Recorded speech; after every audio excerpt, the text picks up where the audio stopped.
And a 1. Hello and welcome everyone to Charmed Fantasy, where we are playing Dungeons of Drakkenheim with this amazing cast and crew.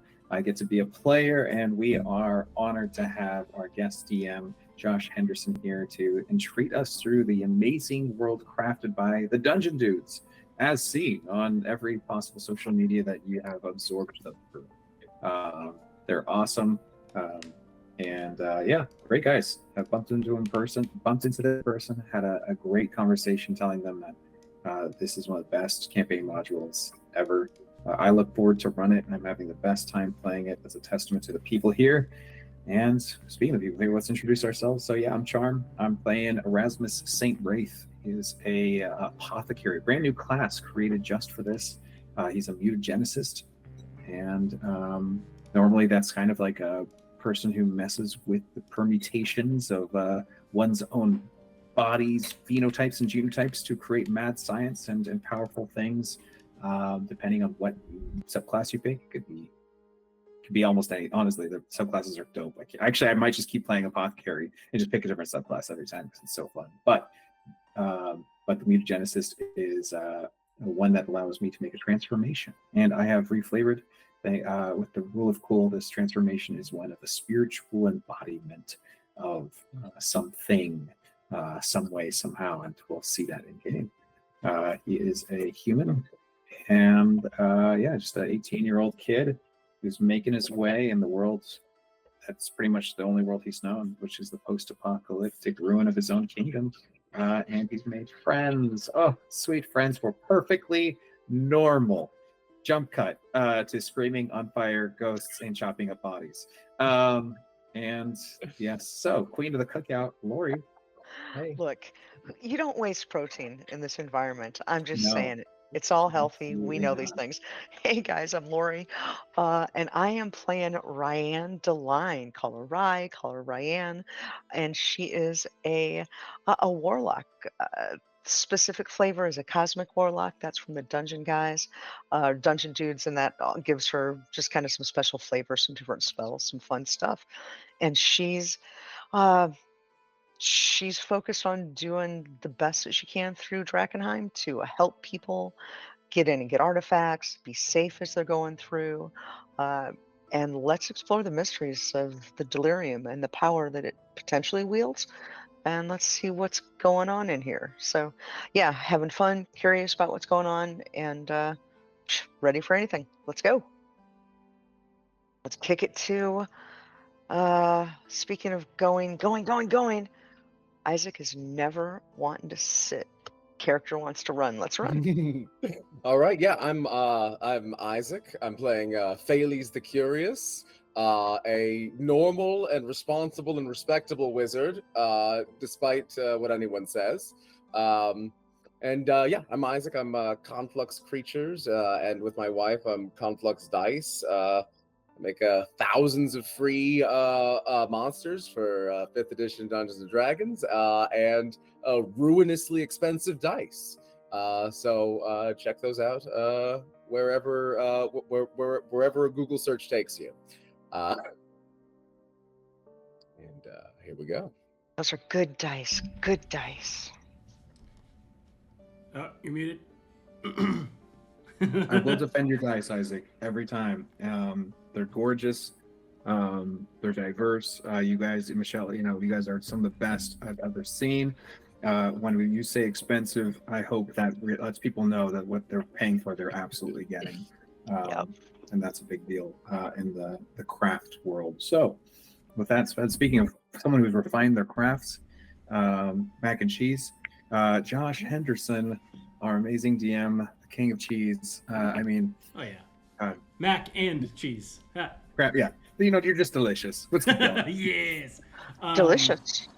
All right. Well, last time we left off our mighty heroes. They are definitely becoming mighty indeed.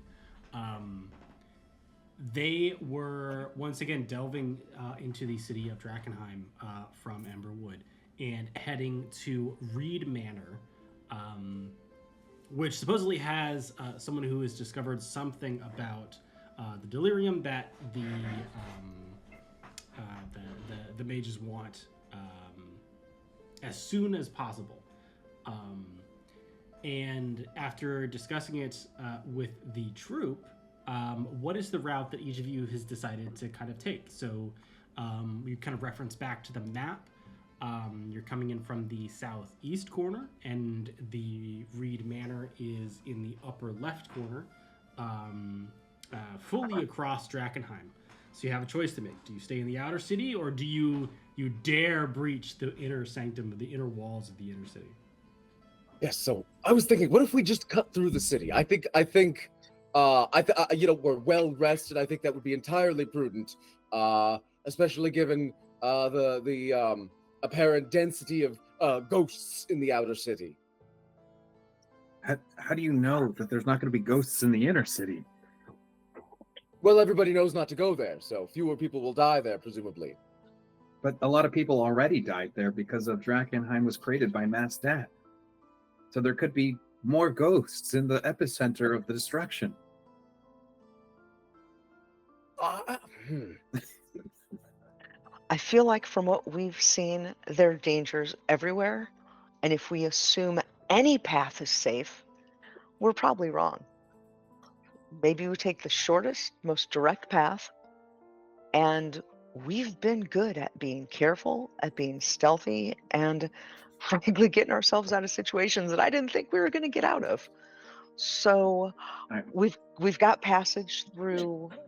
I have the We've got utmost passage confidence through one of the in both of gates. your abilities. It's I just love like hard line look as she's saying this, looking at a skinless wizard who's slowly like. Yep. It's just like when someone's like, "Yeah, we're quiet, we're careful," and there's a burn victim, Very capable With a massive glowing sword. well, this is, you know what, Phalese, you're looking good. I see some of the. Is that skin growing back? What is that? I'm not gonna touch it. Yeah, it's scabbing. It's scabbing. I'm a little cracky right now. I've been sticking to my robe, so. Got it. I'm Do you going, want to? I've got a little. I'm going a little stripped down today. Yeah, I've got a little lotion that I've got. It's actually some fat that I've rendered down from things. Oh, don't worry. I have. You don't want to know. Have, Do you want? I have all my own. Ointments. Good to go. I'm very confident in my healing procedure. I've read several books on the subject. Him? What is going on? Are you trying to? He's already a little sweeten him up? Absolutely not, Ghost. Absolutely not. I wouldn't be doing that at all. And I think right now I've just got like I have like some like lush kind of like purple leather boots, but then I'm just wearing shorts. You're every Johnny Depp character ever in my mind at this point. What does this feel, fear and loathing?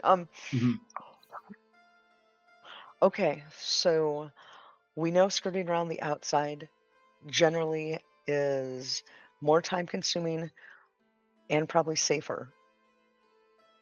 If we just want to get in and do this, we all know of the risks, and we've, not to be overconfident, feeling like we've had some skills that we've done well in some of these situations. So, certainly, yes. And we've got passage through. What guys? You were talking to the Phalese. You were talking to the followers of the falling fire. They gave us passage through a gate, right?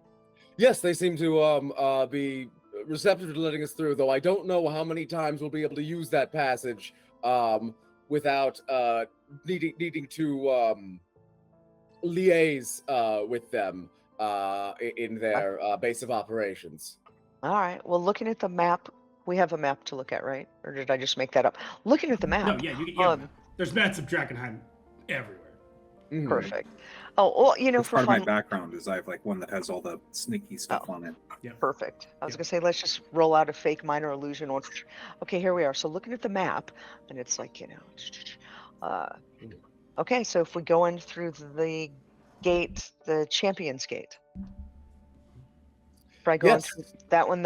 And take advantage of falling fire while we've got it. I think that's the way to go. You never know when a relationship's gonna sour.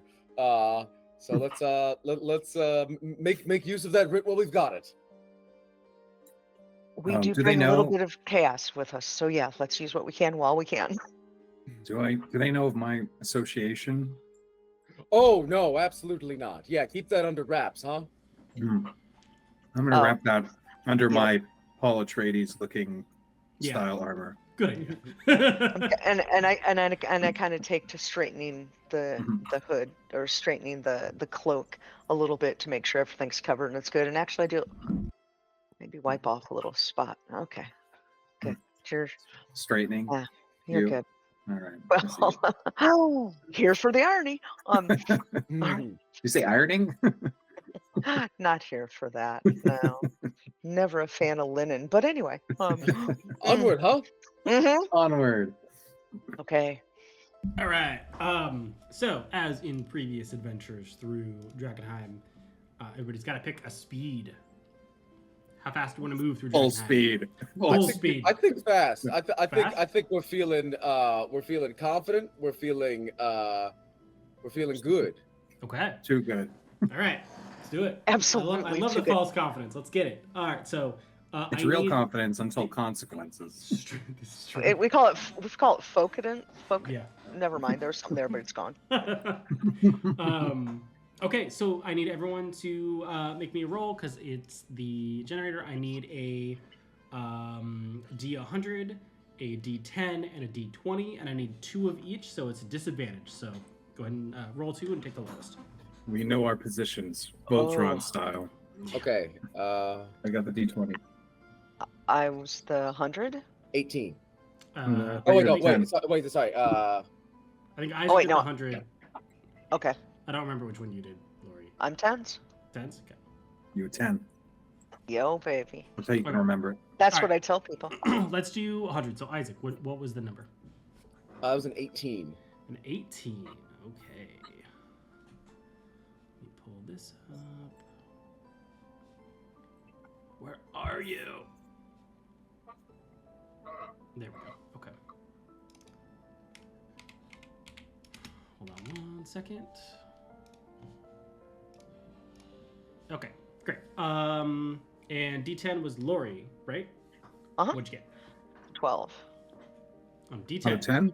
Oh, sorry. We rolled 2 because of disadvantage of 5.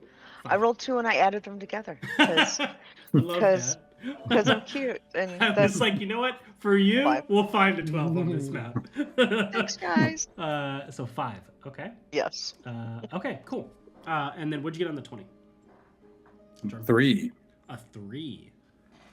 3. Feels good. Yep. Killing Feeling it. good about it. And it being the party. So, nice job.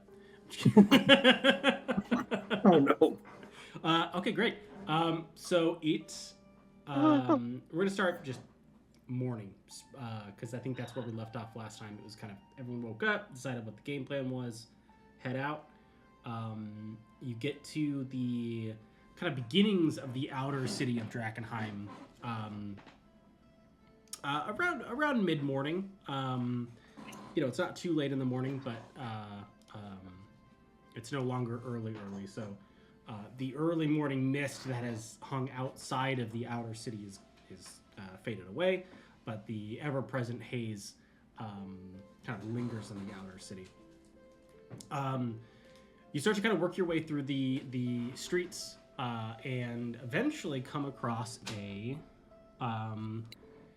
what seems to be kind of like a small park or a plaza in the outer city. As you're working your way through it, it just seems like a gathering place, like a little neighborhood kind of gathering spot. And as you're kind of running through, you enter this area with this essentially think like bandstand or gazebo vibes, right? In a small town. You rush into it and go, oh, this is fantastic. What you didn't see as you ran in was a manticore sitting and enjoying its last or latest kill on the grandstand and making all the noise that the 3 heroes will make trampsing into a city. I need everyone to roll initiative because we're going to fight it. Oh boy.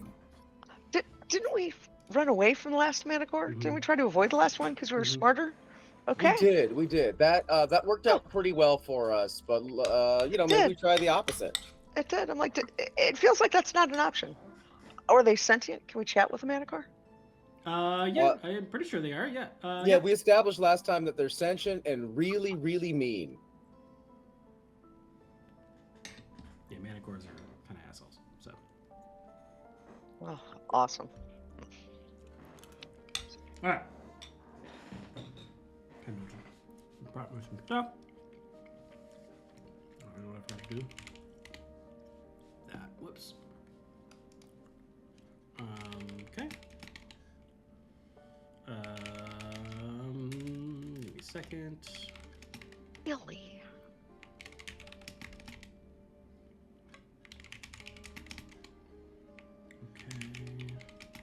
Okay. Okay, cool. Ryan, what'd you get? That'd be a 5. 5. Well, Hefty that'd 5. be a- Love that.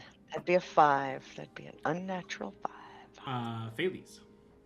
I got a 21. A 21. Nice job. All right, and Erasmus, what you get? Splitting the difference with a 12. 12. Okay. Awesome. Great. So yeah, you enter this like park plaza area, and in this, it's not a gazebo per se. It's kind of like a what's the name for it? I'm forgetting. It's essentially a trestle, like a that has like the like vines. It's a that grow up pergola. it. A pergola. It's Oh, the It's thing. like, yeah, it's just a flat square with little pylons. I think it's called a trestle. I could be totally wrong. Anyway, you see the Manicore sitting underneath it, feasting on its most recent prey, and it looks up and notices the three of you. And Phales, it is your turn. You can act.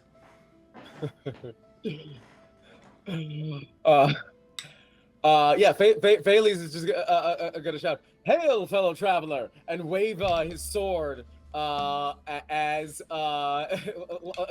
wave his glowing greatsword in one hand awkwardly as he slings a spell with his left from a wand, and it like he is going to cast. Oh man, now I know it's not gonna be. Yeah, you know, it's just different enough from a horse. I'm gonna cast web. Okay. In a cube, just kind of fill. Is he in the center of the pergola or near the edge? Okay. So I'm gonna cast it not like a little bit off center, so it's near the edge of the web, and so that people can reach it without getting caught in it.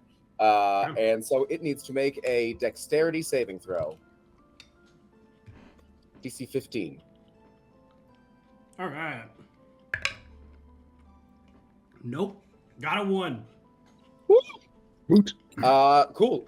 It is restrained, and it can fight its. Okay, no, it can burn its way out of the webs, and it can use its action to try to escape. And the Right. area is difficult terrain. Awesome. Okay, so like in this approach, like we're kind of like in an open sort of park like approach, and there's a pergola in the center. Are there any like husks of trees here, or a ruined playground or something? There's definitely trees, but they're not like they're not like oak trees, right? They're kind of like skinny, like park trees. You know, Okay, so they're okay. not. If you're trying to hide behind one, This was a poorly established park when the meteor hit, and it hasn't grown much since. no. If at all. Yeah. And it's pretty flat terrain. Yeah, it's mostly flat.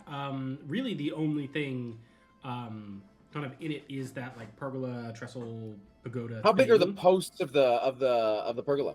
It not by much. 2x4 maybe. Okay. You know, I'd go 4x4. for it anyways. Yeah, I'm gonna go ahead and try to hide behind this too skinny tree. All With my glowing sword. And that's me. Quarter cover. I kind of want to give you quarter That's not a cover thing. I think Okay. it's totally reasonable to say that it's nothing. Oh, that's just such a 'Cause drag. It would be very fun to have. if a this quarter guy's cover. doing a manticore at me, I think he would probably just cut right through the tree, without much resistance. That's true. That's a good point. Like I think in the original bestiaries that we pull manticores from, they're described as being instantly lethal to anything except an elephant. So Yeah. I don't think this old And dead trees, tree's gonna hold oddly up. enough. Like, Yeah. if you're sharing that information with us, I'd be like, while he's wrapped up, should No, that's out of character. oh, got it. And regardless, I'm like, while he's wrapped up, should we just go? We're gonna run. No. And I'm gonna turn back and yell, "Get him! Those spines are valuable." All right. That's all I need to hear. Yep. As I going to pull out his spine. Yep. So Erasmus, your turn. I'm gonna run up to it. I'm going to transmogrify, or the mutagenist special ability here. Or actually, no, hold up. Yeah, I'm going to use a spell slot to turn into. Let's see, it's going to be we're level 5, so this is a third level spell slot. Yep. This is going to be a third level spell slot to turn into this spiritual energy, this like strange aura of radiance that doesn't exude light so much as alter it wherever it is, almost like shadow Pokemon. Sick. So just been so into Pokemon again. And I am going to make an attack roll with my McSlammington. Go for it. It does have ability. it does have advantage because it's restrained. Oh, nice. That is great news. Good news, everyone. Yeah, advantage on everything anyone does against it, and it's got disadvantage on stuff. Excellent. My only sadness. This isn't a fire-breathing manticore. I hate those ones. They're the Yeah. worst. I am not gonna actually. You know what? I'm not gonna line in a straight line with Phaley's having been exposed to at this point so many different area effect or line attacks, ranged things. I'm not gonna line up with Phaley's in any way, shape, or form. All right, so.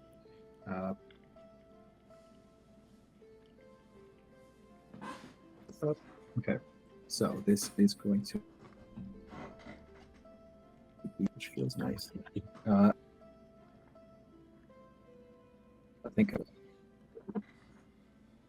so. 22 to hit. Does that hit? You said 22? 22. Yes, sorry. No problem. I was just pulling up everything so I don't have I can't see if you're giving me a thumbs up half the time because I'm looking at all the different books that we've got pulled up. Yeah, no, sorry. I thought you were still talking to yourself while reading through the books. But yeah, 22, Yep. 22 hits. 22. All right. Let's go to damage. It's been a while. It's been a few weeks since we played. Okay. All right. And that is 3 plus. Okay, that is 12 bludgeoning damage. That's counts magic. No, so non-magical bludgeoning in the form of 12 damage. Okay. So you run up on this dragon-winged, half-tiger, half-lion, all-spike monstrosity and smack it, and it kind of reels back as much as it can, stuck in the web, just kind of pulls back a little bit from you.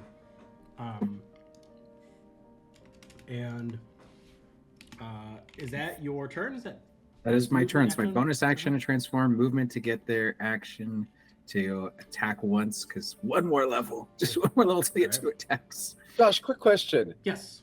How man-like is this manticore? Like manticores, represent like a spectrum of like, oh, this weird lion thing is kind of dude. It kind of has like a human-y face to oh no, that's a human head on this lion. Yeah, definitely just kind of a dude's face on a lion.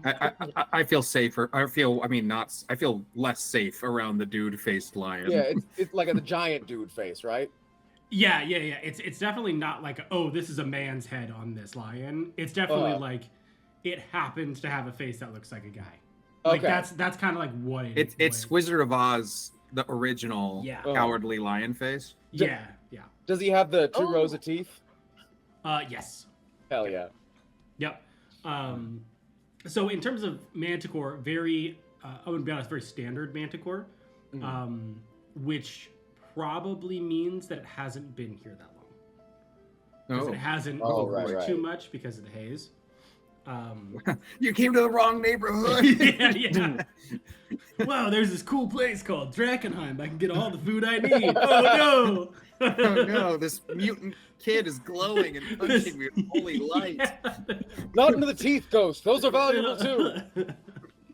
This saint teenager and the skinless man. And the skinless man. The glowing teenager. Are we Fallout characters? Yeah. What is happening? The Skinless Wizard does sound like a black metal band. It does. That sounds like a euphemism for penis. That too. Well, it is now. Okay.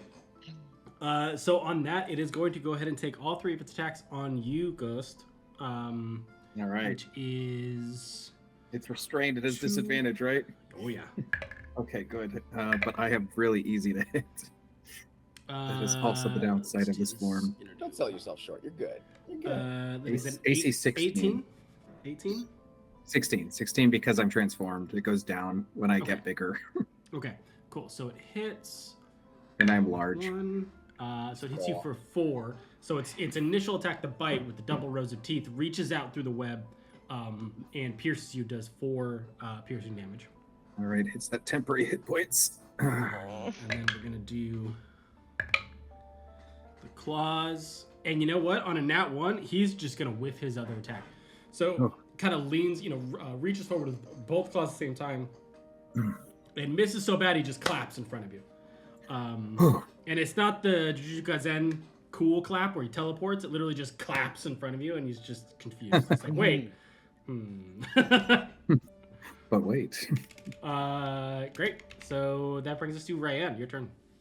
All right, fair enough. I am not rushing in. I'm staying back at range. And looking at this one, the manticore that we saw before that we avoided, didn't spend this much time really looking at. And this thing's terrifying. It's got to go. It's just got to go. So I'm going to start oddly in the middle of battle, taking a quick look, pulling out a scroll. Yeah, I can do this. And following the directions that are in the scroll, look at it. We're going to need all the help we can get with you. Bam, and hex it. So as a bonus action, we're going to hex it. Going to give it disadvantage on dex saves. I think it's ability checks. Is it ability checks from hex? Oh, sorry. Well, but this is a good thing because moment, it makes its ability check to get out of web, right? Yeah, that's why I was going with. It's an ability, yes. So it has disadvantage on ability checks made with a chosen ability. You're going to have a hard time getting out of that web. So disadvantage on dex. So it's hexed. It's got a little disadvantage, and if it works, it works. Let's give it a couple Eldritch Blasts. Okay, go for it. I will say, with because it was a scroll and not a spell, like in a spell slot, I'm gonna go ahead and say it already has disadvantage on dex because it's restrained.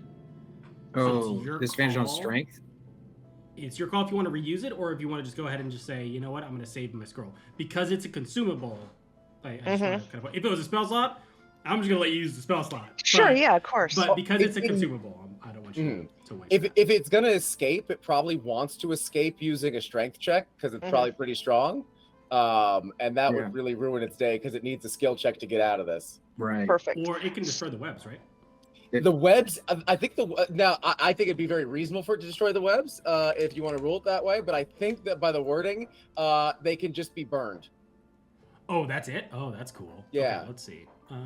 They're magic. But it doesn't need a lot of fire, and if it can like get like a candle's worth of flame, it can light all the webs on fire, then after one turn, it will take some fire damage and escape. Yeah, you're absolutely right. It doesn't have a direct thing, so yeah, it would be strength. Yep. Got it. So strength. Okay. I don't think you're as strong as you think you are against us. Not taunting, just statement of fact. All right, so we're going with that. That's that. Eldritch Blast. Oh Lord, what am I doing? What am I to hit? Charisma plus 20. proficiency. Yeah. 25 to hit for the first. Yes. And Ouchies. 19 to hit for the second. Yep. So, hex applies to each attack, to each hit, right? Pretty sure, yeah. Okay. Right. So we've got 2 hexes, 2 9s on the dice. That's great. So that's 14, so that's 28. And what's the hex? 6? 6. Sorry, it's the first time I've used a 6. So 28, 29, 30, 34. So that is 34 points of damage to the Manticore, and then it's a wild amount of damage level. And we already looking around. There's not a place to grab any cover, right? No, not really. Okay. There's like tiny trees and stuff. Behind you me, essentially run into the park. Yeah. Get behind me. Sure. And Josh, also web is concentration, so if he can break my concentration, that'll do it too. Okay, cool. Yeah, I think on hitting him for 34 at this point, panic is setting in. I think he's not concentrating on anything but leaving. Great. Go on. Okay, great. Awesome turn. So that brings us to Phalese. Your turn. Phalese. Phalese is going to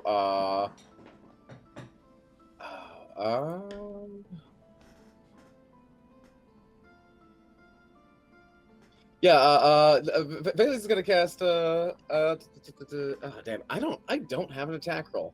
That's a shame. So casting Frostbite, so he needs to make a Constitution saving. I can make it a Dex save. I'm doing acid burn. Okay. I'm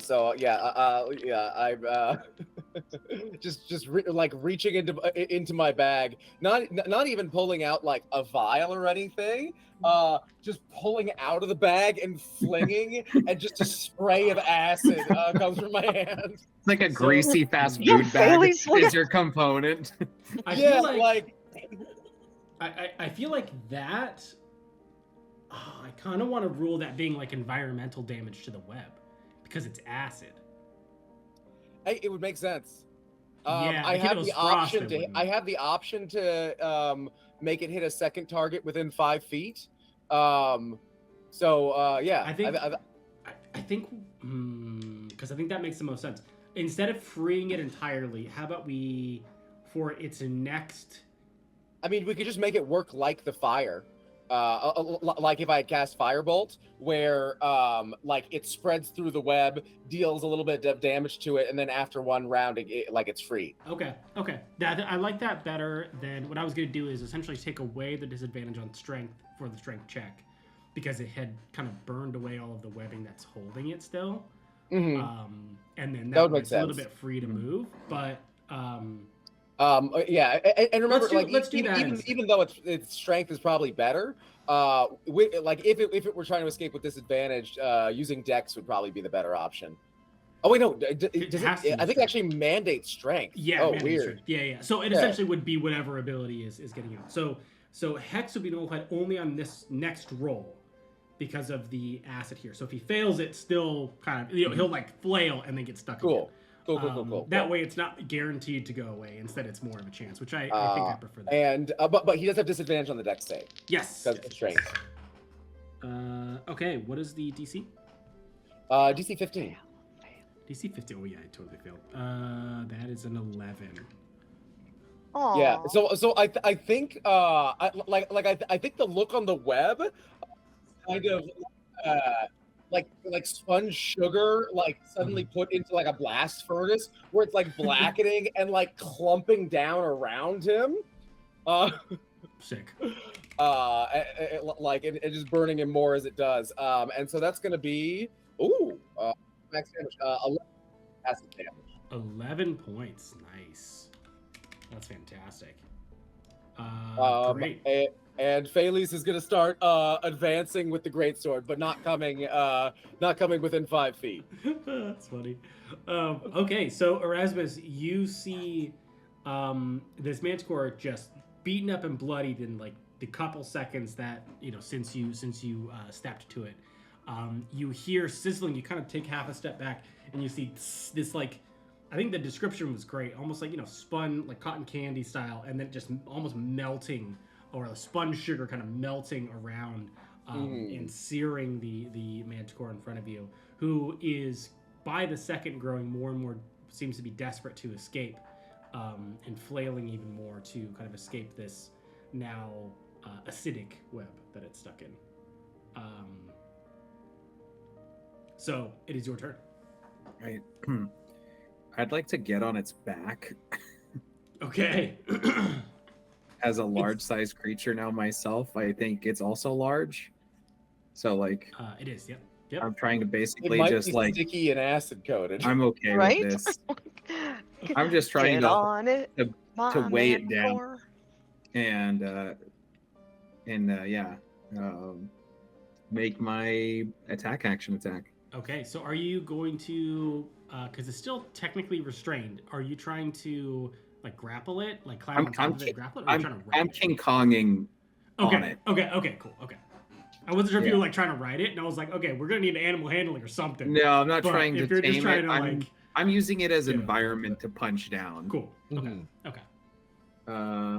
That is a dirty 20 to hit. Yep. That hits. That is 16 damage. 16 damage. Okay. So you kind of climb on its back and then start to wail on it. And after a bit, it kind of rears back, almost like it's going to throw you off, and then falls to the ground, and no longer moves. I get an extra attack as a bonus action. Yep. For when I drop something. I'm gonna punch it again. Okay, go for it. You get extra loot that way. Right. Ching, I had to get a nat 20. Sick. Just Did you get a nat 20 on that? I did get a nat 20. Okay, then you definitely get extra loot from that. That's funny. Grab those spikes. Oh. Grab the spine. I basically just like rip out as much of the valuable parts. Plucking it. Yeah, I'm just bonus action crit attack. Or out of character, I have no idea whether those spines are worth anything. I don't think I would have gone for like what you told me in this Okay. state, because technically my intelligence is switched at this point. Right. So I will be just, putting, whatever feels like it gets a good purchase. I could be turning its wings into a new cloak. I don't know. Mm-hmm. Okay, so are you going to loot it? Yes. All right, I need a nature check, and because you got a nat 20 on that hit, go ahead and roll with advantage. All right. This seems important to roll well on. Because as it stands, I have a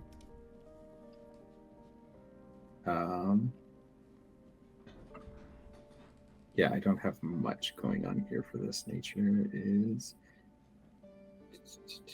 I have an 11, though I have lucky that I can re-roll. Is it worth it to re-roll on a skill check?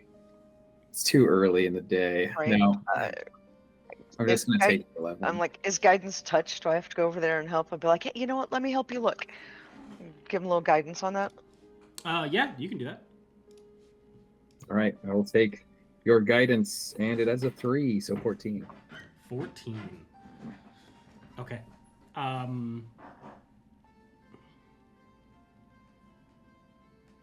Okay. On a 14. Oh wait. Is this intelligence based? Is nature wisdom or intelligence? I think nature's wisdom, right? Nature's intelligence. Normally. Is it? Oh, okay, then yeah. It would be intelligence. Is after combat just reverting back to my form if possible. I would be able to add 2 to that, which. Oh, okay. Yeah, that'll It's tough for rangers and druids out there. Yeah. So that would actually make it a 16 because I thought it was wisdom based. Perfect. Okay, so that's great.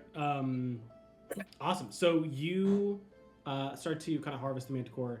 You manage to get a full hide from it, which is great. Do any of you have a leatherworker's kit or anything like that in your inventories? Or have backgrounds in anything like that? I have alchemist supplies, which like we might be able to use to prevent rot at least until we get to like somebody who could actually to take care of it. That's true. Yeah. That's a good call. I got the poisoner's kit, disguise kit, miner's kit. Okay.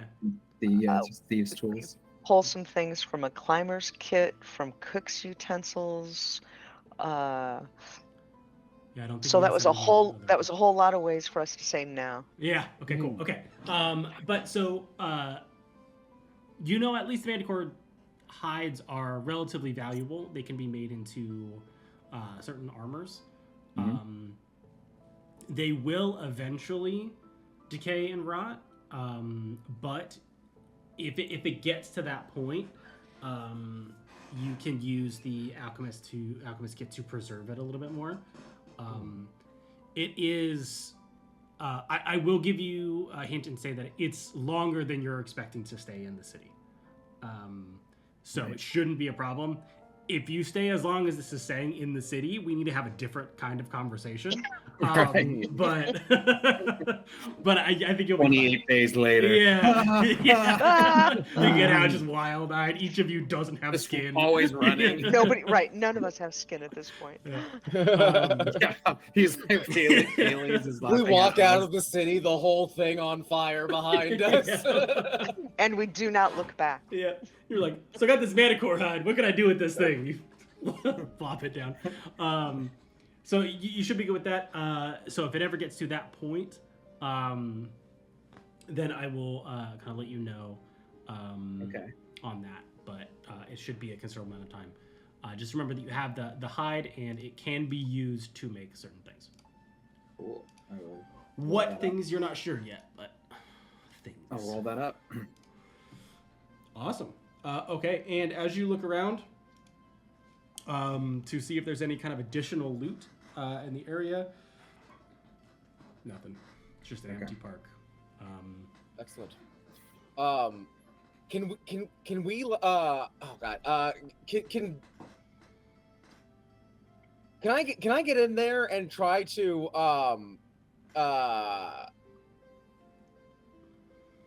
I'd love to pull out the manticore's jaws. That's gonna be like a lot of like cutting away at the skull. I'm not really trying to preserve the rest of the skull. Okay. Is that achievable? I have a magic sword that's presumably sharp. Yes, it is. It is possible. What is your goal? Just the jaw or the teeth? Just the jaw or the what? Just the jaw, or are you trying to collect the teeth? I'm not trying to collect it. I'm trying to keep as many of the teeth in the jaw as possible. Right. Okay. Okay. For fashion purposes. Go and roll a nature check, but less so about a chance to get it, and more so like how many teeth are left in the jaw when you're done. Okay, yeah. Like, how much did I mangle this jaw on the way out? Pretty much, yeah. Like, did you just get the front 6 teeth, or did Okay. you get? Can I give him the help action? Ooh. Because I have it as a bonus action in my. Sure, if you want to be on the other side of the sword and kind of like pull it. And Yeah. Oh, that's going to be a 20 then. Thank a you 20, very much. yeah. Yeah, so you managed to get a good number of the teeth out, vast majority, and the jaw off. Yes. Yeah, I feel like the ones that fell out weren't my fault. They were just loosened by being hit with a big meaty fist. That's kind of the vibe. Yeah. Really hasn't been to a dentist for a while, so there, some things were loose. Mm. Oddly, Manicore, like dentists, pretty rare.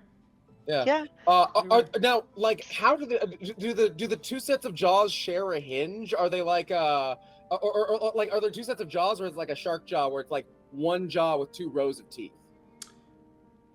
Or like an eel with like an inner jaw and an outer jaw. It's definitely more like a shark. So it's just different rows of teeth. That's much easier. Awesome. Yeah. You don't have to worry about like two jaws. No, just one.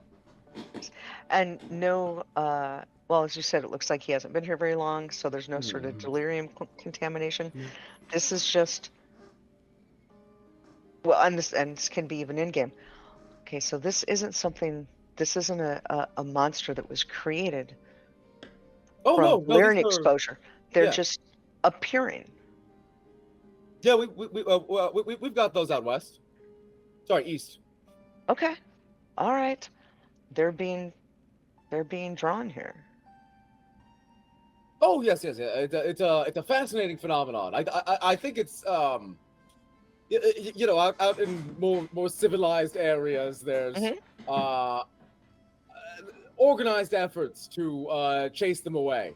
But here those efforts are still present, but more disorganized. Fair enough. Really fascinating phenomenon. How just many of the most exciting denizens of these lands get drawn here and then affected by the haze, though shockingly differently from how you and I would be. Seems like it. All right. It also seems like this doesn't make our journeying through the city any easier. No, not at all. Wonder what's next. And as we're up and doing the manticore and getting that without any fanfare and not even really trying to draw any attention before we go, after it's the hide has been removed, sharpening a couple daggers and just peeling off a nice little strip, not too much, but maybe a bit of tenderloin, maybe a little manicore tenderloin. We're getting that going. Watch out on that. Those are poisonous. The poison gives it a spiciness that really is hard to come by. No, this will be fantastic. This will be great. I would like to intercede as a person whose whole thing has been trying to find animals and beasts and monstrosities that I can harvest with a poisoner's kit. I would love to be able to get some poison. Okay, now is this manicore poisonous? Yeah. In addition to being venomous? Yes. Okay. Yeah, venom, poison, yeah. No, it's a famous poison of assassins in the Amethyst Academy. Not that we have a lot of assassins or anything, but good save. As with any large organization, there will be assassins from time to time, and that's sort of their signature move a lot of the time is manticore venom in the bathwater. Hey, if it's good enough for them, might as well be good enough for us. Ghost, can you get some of that? I will try. Are you really gonna eat it? We're gonna do. I've never gotten to see the effects up close. We're gonna do something fun with this one, actually. So, I purify it. Go ahead and roll another nature check. This one's easier, but roll with advantage because you have the poisoner's kit. Okay. It's much easier to milk these while they're still alive, but then you run into the reverse the issue of God. manticores are uncooperative. Have you done that? 17. No, not personally. No. 17. Okay, you're fine. So you are able to get 2 vials, and I'm gonna give you an option on this one. Actually, I'm not. I'm gonna go ahead and I'm gonna rule this on one. Roll a d10 for me. Okay. And you're going to get 2 vials of what you roll. 10. 10. Nice. Uh, Oh yeah. Okay. what is great. what is this? So it's you can call it whatever you would like, manicore, poison, kind of whatever. Okay. Hell yeah. But its effect is both of them. So you got 2 vials. Causes the victim to hallucinate that the nearest ally is their greatest fear and must run from it. Ooh. And it's got a DC 17 con save, 2 times. which is DC. pretty spicy. That's Better than one normal. Yeah. Effect. Nearest enemy is their worst fear. Or nearest ally is their worst fear. Yep. It's so good. Oh my god, I'm so happy about There's that. a bunch of them on this list, and I like a lot of these. So this- I'm gonna be oh, using This, these. this more. is the These are kind of fun. manticore that's fun at parties. Nice. Nice. Phales, if you want to try some of this meat, or we want to maybe No, have someone I'm quite else. all right. I'm not an adventurous eater. You know what? Maybe I'll keep some of it non-purified in case we need it for okay. something. Never acquired the knack. Amethyst cafeteria food is sometimes dodgy. See, understandable. I've heard it's very bland. I like to bring the spice to the foods.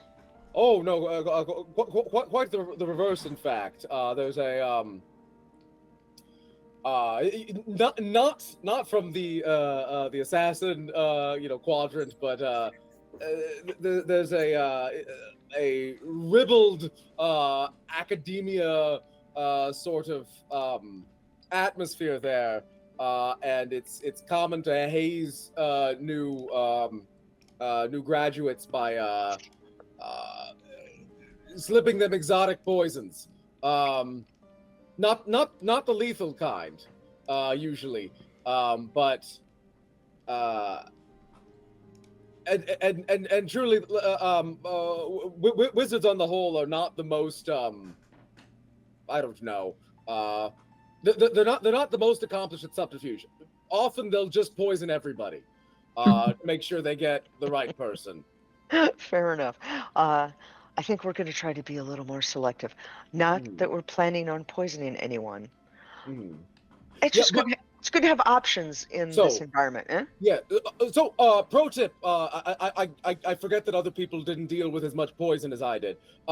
Bland food is fantastic because you can immediately taste whether it's been poisoned.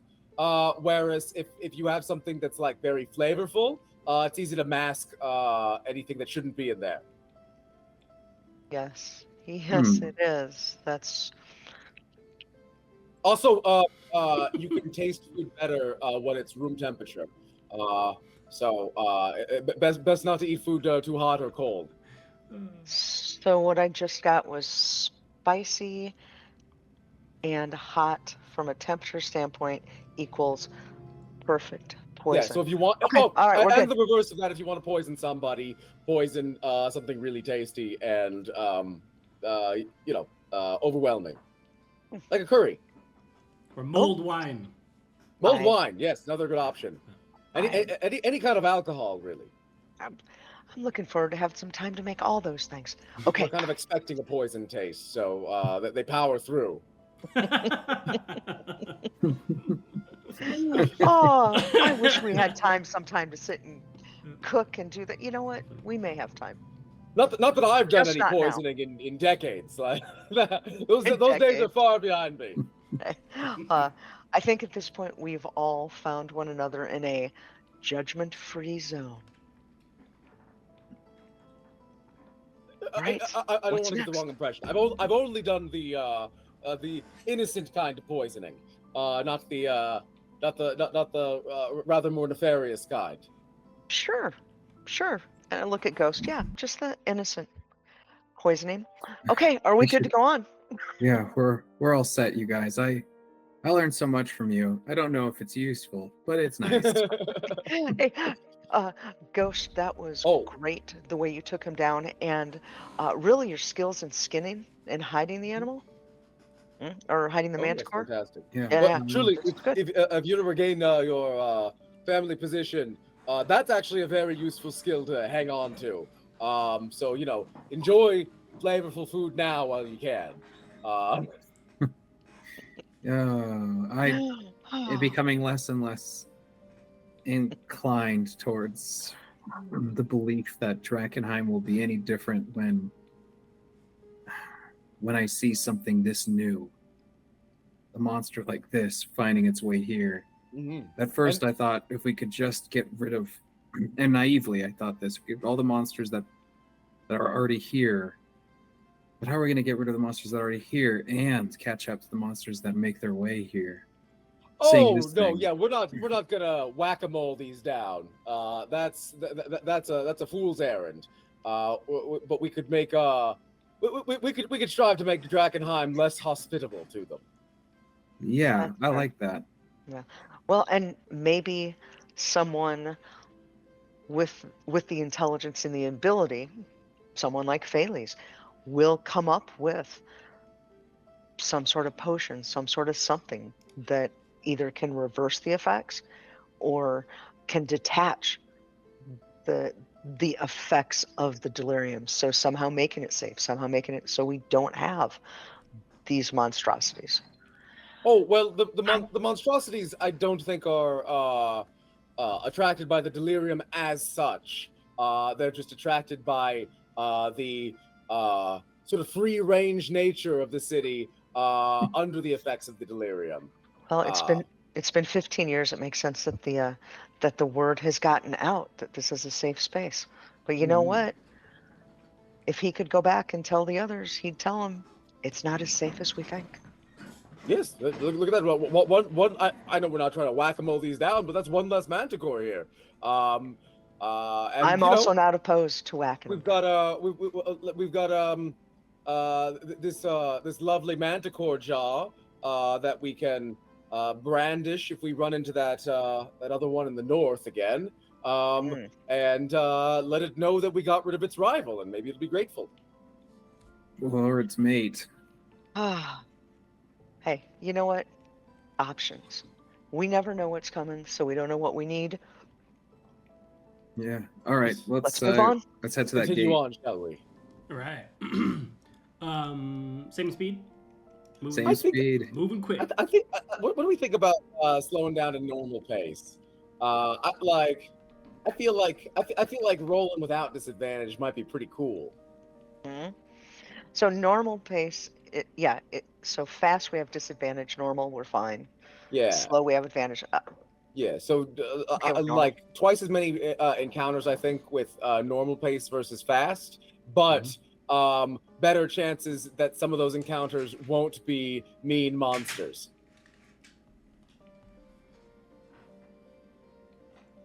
Less than a manticore. Beautiful. Yeah. Okay. All right. All right. Cool. So same rigmarole. So I need a D100. I need a D10 and a D20. So with disadvantage? No, because we're No, going normal. because we just got it. Okay. Okay. 51. What'd you get? 51. 51. Okay.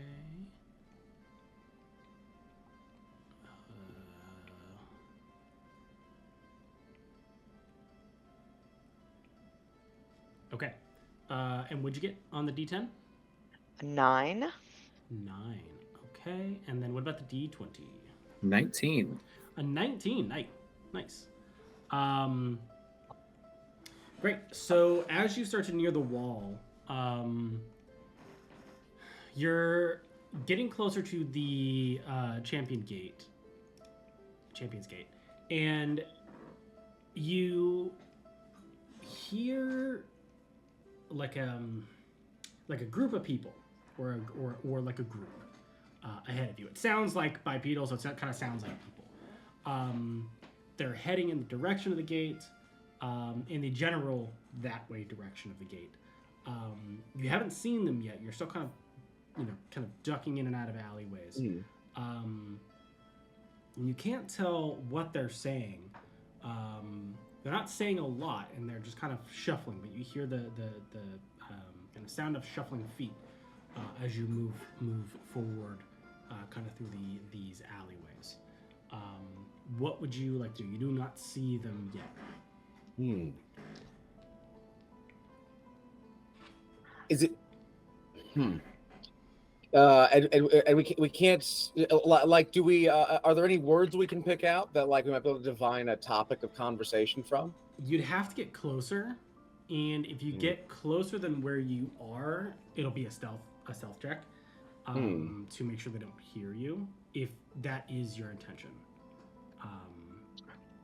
I'm not opposed to sneaking up. You say that we're kind of going through buildings. Is there an opportunity as we're looking around? It's like, okay, I can try to sneak up and see if I can hear what they're saying. Are there opportunities to kind of be sneaky and do that? Yeah, so that you're and this is actually an important detail. You're not walking in the main road. You're kind of walking through side streets and alleyways.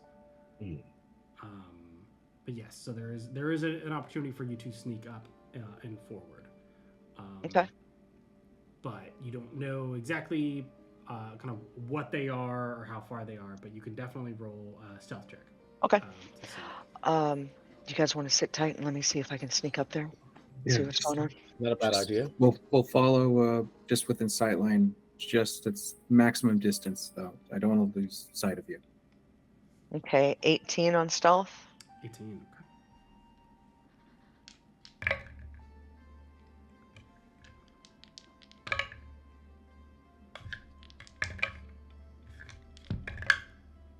A lot of perception rolls.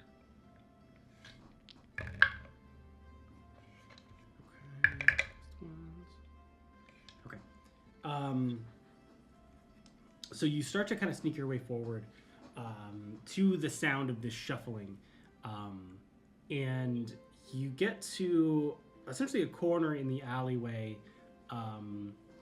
that you know that they're around the corner from you, so you can kind of look out and see them. And as you are about to look out to take a look at who's in front of you, you hear the shuffling stop, and you hear voices start to kind of pick up around. Let me actually pull this up. Hold on a second. Ba-ba-ba-ba-bum.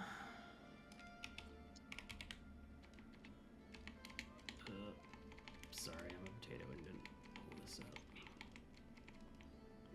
I forget.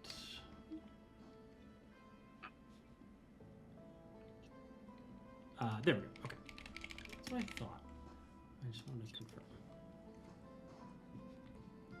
Okay. You hear them kind of say something to each other. You don't know what they said. It's clear you can make out words, but you don't know what the words mean. But you've heard the language before. Do you want to take a look? It sounds urgent. Whatever they just said sounds urgent, I guess. If that Okay. give you any I can pick up tone, but I can't pick up language.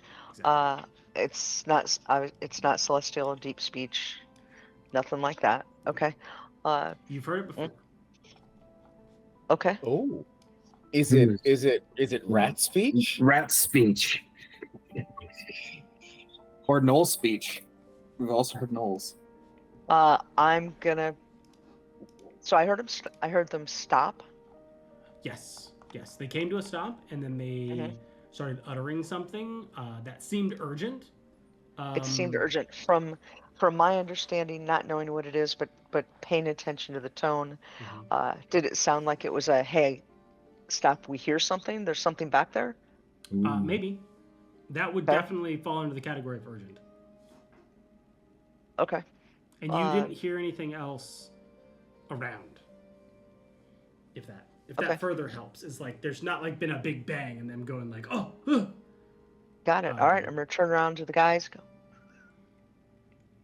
and wait. I'm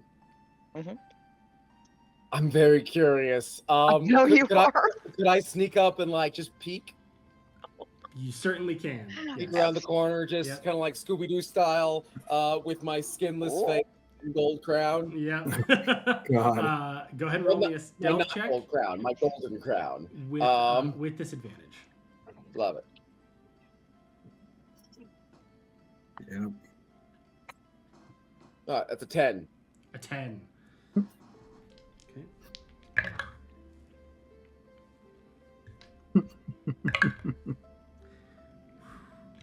Somehow, I don't. Oh man. Stop it. So you sneak up, and ran to you, not very sneaky, right? You're like, what are you even doing? And you sneak up and you Scooby-Doo check, and you push your head out just enough to see that it is a pack of about 10 gnolls and 2 of the wargs. Oof. 3 of them are looking in your general direction, and yet, despite your golden crown, do not seem to have seen you. Woo! Okay. But you notice that they're kind of referencing in hushed tones. They're no longer like talking really. They're kind of like elbowing and then like pointing in that direction. So it seems like they might head in that Pointing direction pretty in soon. our direction? Yeah. Okay. Can I like? Okay, so we're kind of like hiding around a corner from them, essentially, right? Yeah. Yep. Can we? If I know where they are, and I know that they're likely to come back this way, and also we kind of know which direction they were. What direction were they headed? They were heading in the general direction of the gate, Okay. but not directly towards the gate. So it seems like they're just wandering as opposed to going with like a mission. Cool. Is it possible for us to like circle around the building, so that as they're coming this way, we're coming around this other corner, and then try to continue onward? Yeah, absolutely. I would need everyone to roll another stealth check. This is just a Oh, regular yes. one, so that you can essentially not have them hear you and then rush you. Oh yes. Okay. All Come on. right. Come I have on. disadvantage on this. You have disadvantage on oh, you have heavy armor. I have heavy armor. Yeah. We are Oh, all God. close. Okay. I was gonna say, does guidance help anybody? Yeah, this would Rasmus, be not a awesome. sneaky boy. Not a sneaky boy anymore. Yeah. Okay, I'm a let me think if I have any scrolls here. Nope, and nope. All right. I got a 5. 5. Ooh. Okay. I got a 6. Okay. I need to leave you guys. I got a 19. 19. We okay. bump into each other. Yeah, so you Seriously. start to make your way kind of down. I just grabbed both of them. Like, come on. the other street, and you bump into each other, and then trip on like a little bit of wood. You don't lose your balance or anything, but you like kind of trip on it. And makes a clink, clink, clink, clink, clink, and you hear immediately the wargs start to bark, and they start to rush forward, and the other gnolls start to, or the Gamir start to rush forward as well. You can book it. They haven't seen you yet, so you can Right. book it. But you're gonna have to kind of dash your way out of this situation if you would like. I think let's try to race away. So like they definitely know there's someone here, but like ideally we could not be in line of sight when they come around the corner. Who rolled the loot roll? Was it the D20? What was that? Who rolled that? Was it you, Rasmus? I did, yeah. Okay. Go ahead and roll a perception check for me real quick. Okay. 20. No, 22 is pretty good. I think it's. Hold on, it's 19. Sorry. 19. Okay, still pretty good. So as you kind of get ready to either make a run for it or make a run to them, you realize you're standing in front of probably one of the nicest houses you've seen in the outer city, and you could see through the window artwork that still hasn't been touched. Large paintings, little statuettes, and you know that they would be worth something. Okay, we got a house to burgle. But you have if you go in the house, you have to fight. Like you can't. There's I'm like, going to take off my scarf, smash the window, okay. leave the scarf inside the house and half hanging out, Okay. and keep running. And Okay. basically create a scent, sight, and audible distraction. Ah, there you go. Sick. Okay. We'll Awesome. look. We can come back. Let's remember where this is and come Wait, back. What did you see? Come on. Tell you later. Okay. Great. So you use your dash to escape, and your diversion worked really well. They come around the corner at the almost exact time that you're rushing around the other corner, and you hear them kind of pick up in wild speech, and you don't hear them running anymore at you, and so you hear like glass kind of breaking. As you go in, you do have the background though to mark that location. Oh yeah, that's right. So if you, I don't know if they're going to be able to sell those paintings, but they might just like them. They might not even recognize them. Are they? Yeah, they might not care. So yeah. Area. What area is that? if you were looking at the map, it is just near Champions Gate, so near number 3. Area 3, Champions Gate. Yeah, just to the southwest in that little like neighborhood. Okay. Art-filled home. Burgle Ready Manor. Burgle Ready Manor. Burgle. It's just Field like trips. And It's like hopefully, the name. Hopefully the Knolls will, take care of whatever ghosts are in there. Exactly. Felix You is hear a little Noel anxious yells about and ghosts. panic. A ghost stole my skin. Yeah, Thales is resilient, but that was traumatic. Look, you're handling it like a champ. I gotta say, That house with almost all of his skin. Bailey swapped to only eating bland food after probably being poisoned sort of once.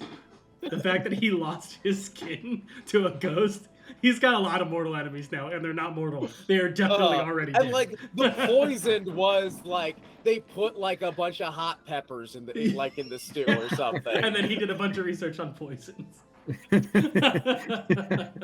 Oh, that's so great. The paranoia runs deep. I love it. That's funny. Okay, so we did the Knoll run. Yeah, so you managed to escape the Knoll run there, and you find yourself in the next couple minutes. You see Champions Gate. Have we been here before? I feel like we have been to Champions Gate. We've been to Champions Gate, yeah. I think we got turned away last time. Yeah, which makes sense. One of the things that you've noticed that's different now, and this is kind of speaking to the passage of time here in Drakkenheim, is that the places that you have been already will shift and change and move. Well, I say move, but shift and change. There is now a incredibly thick haze that surrounds the entire area of Champions Gate. And you see extends from where you are to the northeast, which is where everyone knows the crater is. Mm-hmm. So something recently has shifted, and whether it's a normal thing or not, none of you have really pushed this far more regularly than that one time, kind of to this place.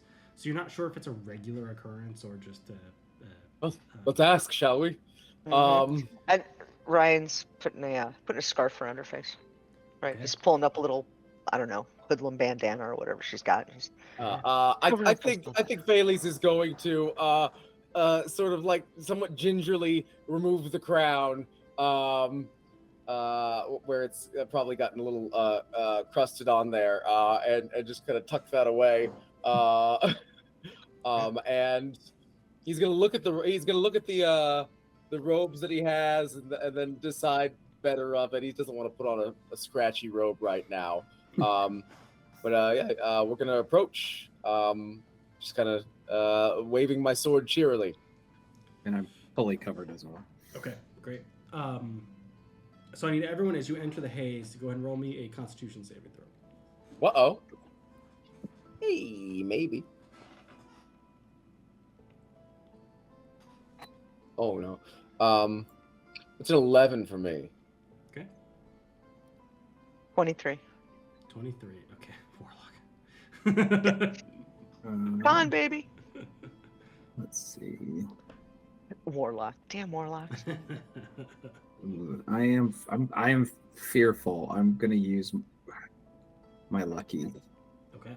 Anything delirium based. Yeah. This might not be. This could be like a totally non-delirium related fog. Who knows? Oh god, it's worse. All Oh right. no. Oh yeah. You get to take the higher result though. So what'd you roll the first time? Okay, so the first roll was a total of 12. 12. Hey, it's better than me. Oh. Okay, so Pheles and Erasmus, you take. No. You grow an additional tail. I didn't see that there before. So even though you start to kind of cover your mouths, or have the confidence of experimentation, you walk into this deep haze and you take a deep breath and you feel kind of your insides just immediately kind of not seize but panic. And each of you take 12 points of necrotic damage as you feel this poison instantly inhale, and you each gain 1 level of contamination. Uh-oh. Which for you, Pheles, is a problem. Yeah, I'm back up to 4, huh? Something like that. Okay. Let's see. I need to pull open your. I'm trying to not roll under, right? Oh no. I'm trying to pull it up here real quick. Let's see. Where's that page? Here we go. I see that Pheles is having some problems, and I'm gonna go over and get my hand near him and. Do you need help? Do you need help? Give him a little guidance for what's next. Okay. So back to damage. All the damage I deal is halved. All damage?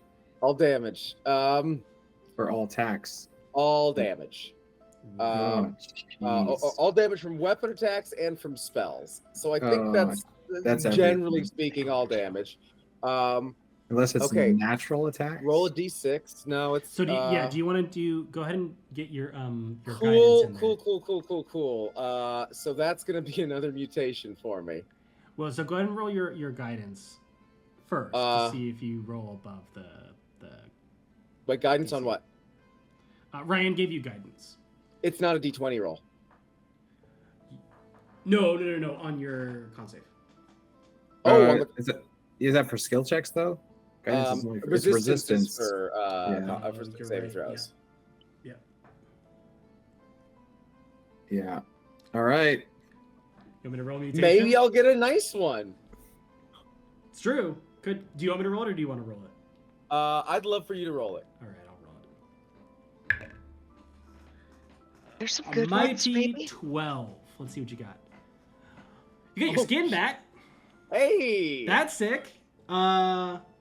Shell-like growths appear all over your body, giving you a +1 bonus to AC. And if you have 4 or more contaminations levels, the bonus is 2. It's amazing. So you no longer are a skinless wizard. You are a chitinous skinned wizard. I am a crusty big crab wizard. Yep.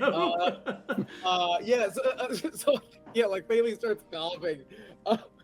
And he just turns, and you see, just like the kind of like crusty scabs, like darkening and purpling and becoming sort of iridescent as he just oh god, yeah, just a bodysuit of overlapping chitin. Oh, that's smarts. Oh, I feel better. You look. Actually, you look pretty good. I mean, it's very dark. I think Pheles just like you just saw him like get very dark very quickly, as though like acid Mm, was dumped on him or something. nice. Now, now I wonder, do you have a cloak you could put on, maybe? Oh, Just uh, as we're trying to walk through the gates, I'm just wondering if it might no, be. I think it'll stick to me. Okay. That's fine. Let's let's get through this. Okay. All right. Okay. So as you approach the gate again, let me. Okay. You approach the gate once again, and you see all of the previous followers that were there, kind of still about. So there's about 10 or so, give or take, actual members of the Falling Fire that are they haven't wrapped their faces. They're kind of fully out in this deep haze, and they all seem to be, instead of in their guard posts that they were before, or at least somewhat guarding this broken down rubble of a gate. They all seem to be gathered around their fire pit, and they all are circling around this one figure, kind of seated at what would be considered a place of honor at a campfire pit. Pretty much the only actual seat. As you kind of wander into this space, you see them stand up, and in the firelight of this deep haze, you see a woman's face. And you see her kind of beckoning to you in the fire. I'm gonna stumble over there. Okay, so as you get closer to the firelight, you notice this woman standing up in front of the fire, surrounded by all these other members of the Falling Fire, and they are all looking at you. And the woman beckons you over, and all of the members kind of make a space for you to sit down if you choose to sit down or just hover around the fire. Oh, thank you. I'm feeling a little poorly. I know. I saw that you might be. We are more than welcome to sit by our fire. We have any kind of healing that you would need, any kind of food that you would need. Oh, truly. Those who haven't had the sacrament do not abide the haze well. Yes. It will be a truly a load off my shoulders. Once we can partake in that. Great, and then your two friends as well, and beckons to Ryan and Erasmus to come and kind of join at the fire, if you want. Right. Oh yes, Yeah. come, friends. Absolutely. I'll step up. Thank you. Yeah, thank you very much. It's wonderful to find some kindness here. Yes, Uh, absolutely. is the haze always this thick here, or has it been getting worse? It's only when we're preparing for new recruits to take their sacrament. Oh, I which see. is, Yes. It usually happens once every couple days. It prepares for a little while, and at the height of it, we journey to the crater itself to help those who wish to partake in the sacrament. Yes, I understand. We just missed a trip, but I'm hoping there'll be another one soon. There should be one coming in probably, I think, either tonight or tomorrow morning. Wonderful, At least wonderful. that is the schedule that Nathaniel Flint has given me. And I'm not entirely sure he would lie. It would be a very strange thing for him. Oh, I'm quite sure not. Chaplain Flint, I sense the depth of his faith. Yes, he's a very faithful chaplain here, and has been a good friend for a number of years. I'm sorry, I'm rude. Erasmus, have you come to the fire? Or are you... Yeah, I've stepped up, but I'm more standing, resting my hand affectionately on Laurie, your character's shoulder, and just kind of, yeah. Now, no reason for it to be, but just double checking. This isn't Katya, is it? No, it's not. Okay. Yes. How rude of me. I haven't introduced myself. I'm Thales, late of Toadsfield. These are my companions, Ghost and Ryan. Yes, I know who each of you are already. Oh, outstanding. I am Lucretia Matthias, and oh, I holy wanted to shit. meet you. Literally. I wanted to meet you here as your first time truly crossing through the Champion's Gate. For your on your way to the city. Of course, yes? you knew we'd be here. Oh, yes, of course.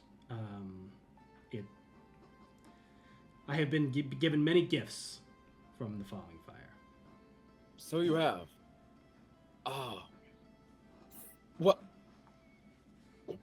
Cards on the table. My natural inclination at this moment is to pester you with lots of questions that you probably answer every day of your life.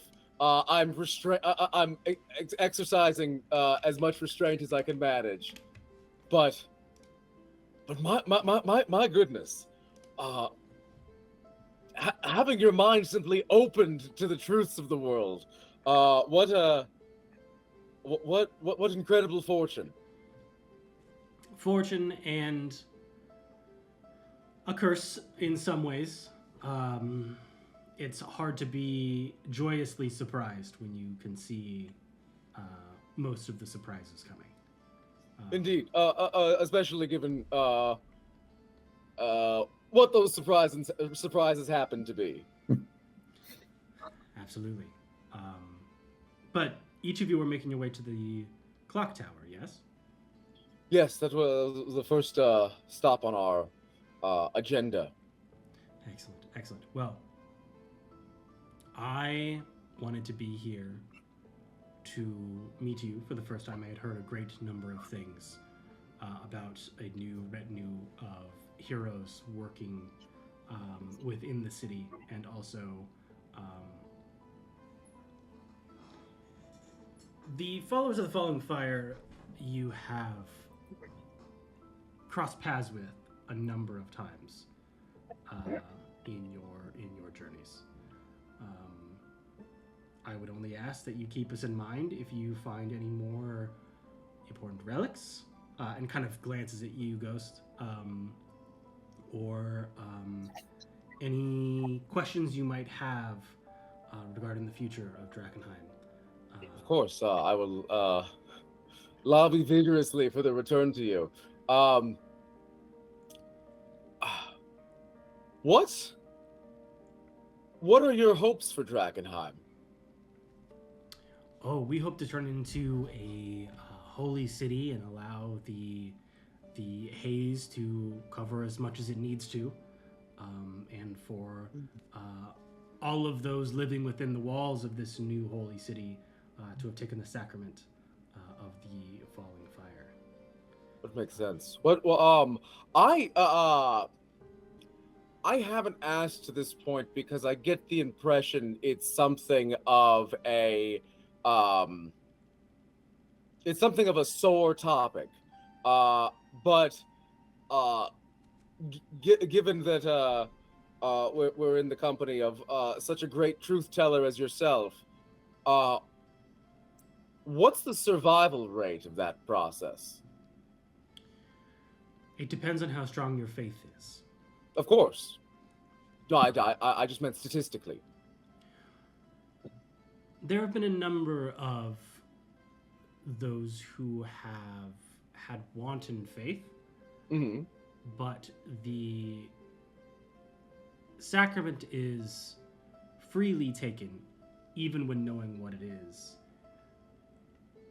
The failure rate, or those who have lapsed in their faith during the sacrament, is very rare once they find out what the sacrament actually is. Go ahead and roll me a perception check real quick. Absolutely. that's quite good. What's that come out to? That's a 21. 21. Okay. So you see, which is interesting. You've met a lot of the followers of the Falling Fire, at least up until this point. And here now, speaking to literally the leader, the prophet of the followers of the Falling Fire, the one who predicted itself the fall of Drakkenheim, is standing in front of you, and for the first time you realize that every single person you have talked to from the followers who has taken the sacrament, or you assume has taken the sacrament, their chest has a slight purple glow. And you see it now very strongly under hers because she's kind of the kind of foregone leader of this group, and it kind of glows under her kind of heavy linen robe, so much so that it kind of you see purple light kind of starting to crawl up the bottom of her neck. Now, I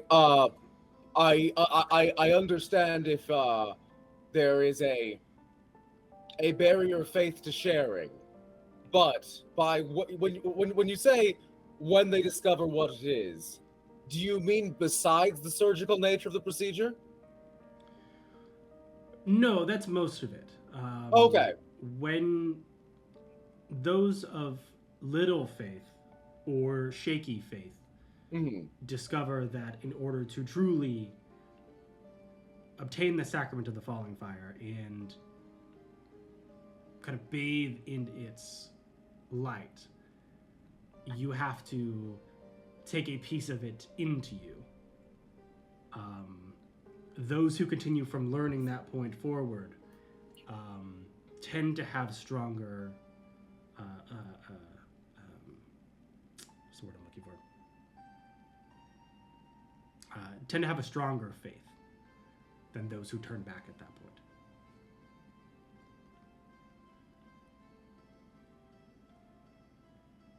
This might be a contentious thing to admit, but I feel quite comfortable with you. I'm not sure what faith is. Well, but I believe in you.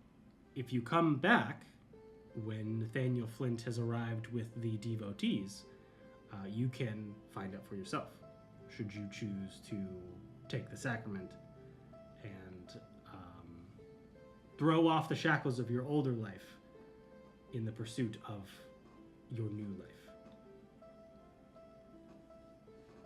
I find that quite appealing. Thank you so much for your hospitality here.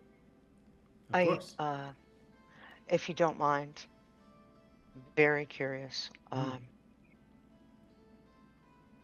My family was lost to one of the monsters Yes. that are here. I'm wondering, with your visions, what have you seen, or what is your plan to eliminate the monsters that are being created through the delirium contamination, and to deter the monsters that are coming from other places? It seems to me, as long as the monsters are here, the future of Drakkenheim is, well, I don't have to tell you, tremendously doubtful. So I'm curious, what have you seen? How do we remedy this? Those who have fallen to the corruption of the Falling Fire were not, how do you say, they did not accept the gift in good faith. They possibly, it was forced upon them by the initial explosion, but as you can see, as those around you, and you look around, and again, they all kind of have a very light purple glow on their chest. As you can see, taken appropriately, given the sacrament, it does not change anything into, or anyone into, a monstrous being, and in fact enhances them to prevent such contamination and corruption. The ultimate goal would be to make it much safer for pilgrims to make the journey to this holy site, to take in the sacrament and then have free movement within the various areas within this holy site. If you don't mind me fear. asking, Yes. was this process divinely revealed to you, or was it something that you and your cohort discovered? It was revealed to me on the night that the falling fire arrived. Ah, fascinating. And it is fascinating because you have found a way to stop the individuals coming into Drakkenheim from devolving from the contamination. Yes. As long as you accept the falling fire into your heart, then you will be saved from the corruption of Drakkenheim. Just curiosity, when you say into your heart, do you mean that literally or figuratively or both? Well, both. But the sacrament is not without its sacrifices, and one of which you have to make is you have to accept a piece of the falling fire into your heart, which is, like your friend here has said, the moment when a lot of people of lesser faith or shakier faith tend to turn back. But those who proceed, the chances of it imbuing them with an immunity to the corruption and contamination of the falling fire, of which it is an incredibly powerful force. If I may, if I may entertain an uncharitable space for a moment.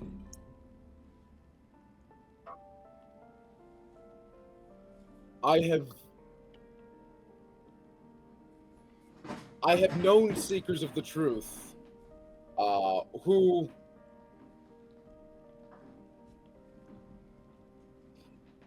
interpreted their observations in a way that always confirmed their suspicions, whatever those suspicions were.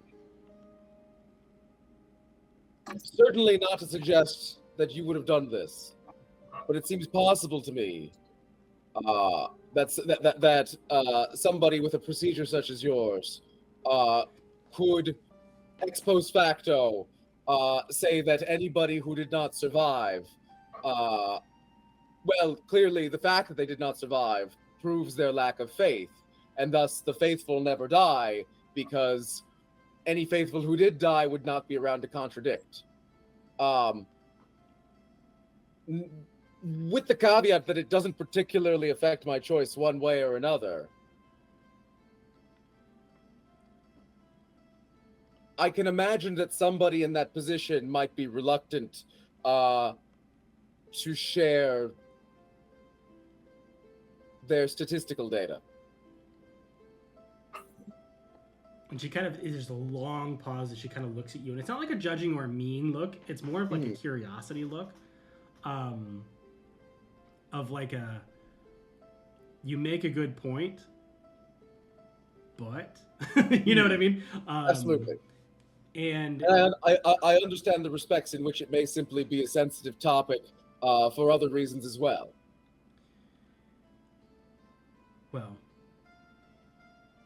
Well, I do not have the exact numbers for you. And there are you are correct, no direct dissenting voices. You are free to talk to any member of the Falling Fire that has or has not taken the sacrament, and determine how they feel about it, and whether or not they have their own individual doubts about it. Those are not hidden qualities. We just don't tend to keep records of who and who hasn't truly taken the sacrament, as it becomes very apparent who and who has not as you speak to someone. And there's like a pause when she says speak to someone because she's very clearly referencing like, yeah, their chest glows purple. Like it's just kind of like it's kind of like a thing. You know, it may not be like a really heavy glow, like, you know, hers. It literally depends, I think, upon how. Big Also, the I shards imagine you're there's using. like a shared kind of intensity, even aside from the ironic chest glow reference. Yeah. You can also, if you want, you can roll insight kind of at any time to get additional info, and any of you are free to do so if you would like. Yeah, can I get a sense of like what about the question she is uncomfortable addressing? That's a 14. A 14. On a 14, what you get is it's an interesting kind of insightful look, because it's not frustration or anger at like a, oh, you must be hiding the numbers. It's you are walking up to someone who, as an example, in our world, this is like immensely impudent. Yeah. Oh yeah. No, 100%. It would literally like be walking up to someone and asking someone, "Do you truly believe that you are having the actual flesh of Christ as the Eucharist?" And they'd be like, "Yes." Like they don't like understand your question. You know, like someone who's like down the pipe. Like this would be like to the Pope, right? Like I don't know what I am hoping to convey is that I have a sense of how out of line I am, and me being out of line in this way is not like I'm not intending this as an expression of disrespect, but more as like an expression of trust. Because like there's an immense power imbalance between the two of us right now, and I'm not unaware of it. One of the things I think that you pick up, and I think all of you pick this up pretty quickly, is that Lucretia Matthias doesn't give straight answers, even on like almost basic things. It's like talking to a prophet that knows they're a prophet, and so everything is a prophecy.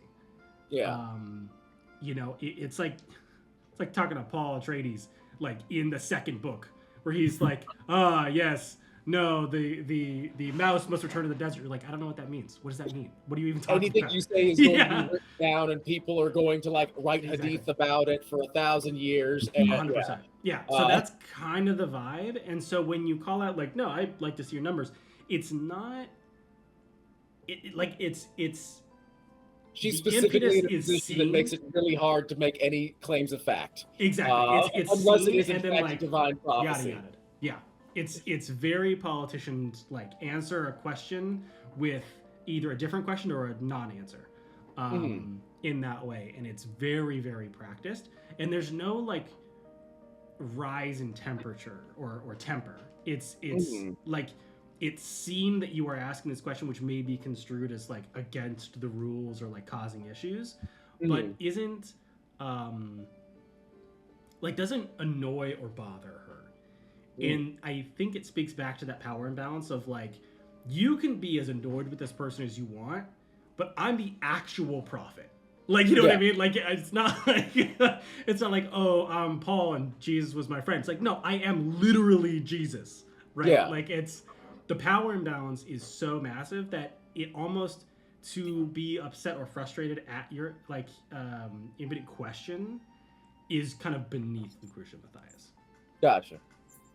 But it's not overt. It's not like a lot of ego. It's like it's there, it's noticed, but it's not taken in like bad faith. It's like everyone kind of comes to ask these questions because they are important questions. But what the answer will ultimately end up being from Lucretia Matthias every single time is faith. Gotcha. So that's kind of what it lands on. And that's like the whole conversation kind of revolves around, she's pointing you to the singular core thing, which is you just gotta believe. And that's kind of it in all of her discussions. Which isn't hard to sell when what she's saying is working. Yeah. Right. There's people around you that are sitting in the haze that you guys took damage from, necrotic damage no less. and gave you chitinous skin, and they're just hanging out. You know, they're like they have a fire going. They're probably telling stories. I find the form of the words repugnant, but I think it's because I don't understand them properly. Ryan I'm aware that there's a language gap between the two of us. Ryan's there's some confusion. Because she, prior to everything, she was like most people were a follower of the sacred flame. That was kind of the main religion, and she felt based on that very much that, well, these folks now are crazy. So sorry, go for it. This doesn't and this doesn't feel crazy. So there's this disconnect between what she expected and what she's actually seeing. So it's a little off-putting, not that it's uncomfortable, but just that it's unexpected. Yeah, I think there's a lot of with the two major religions within Drakkenheim after the fall, like after Drakkenheim had fallen, the Sacred Flame still exists clearly,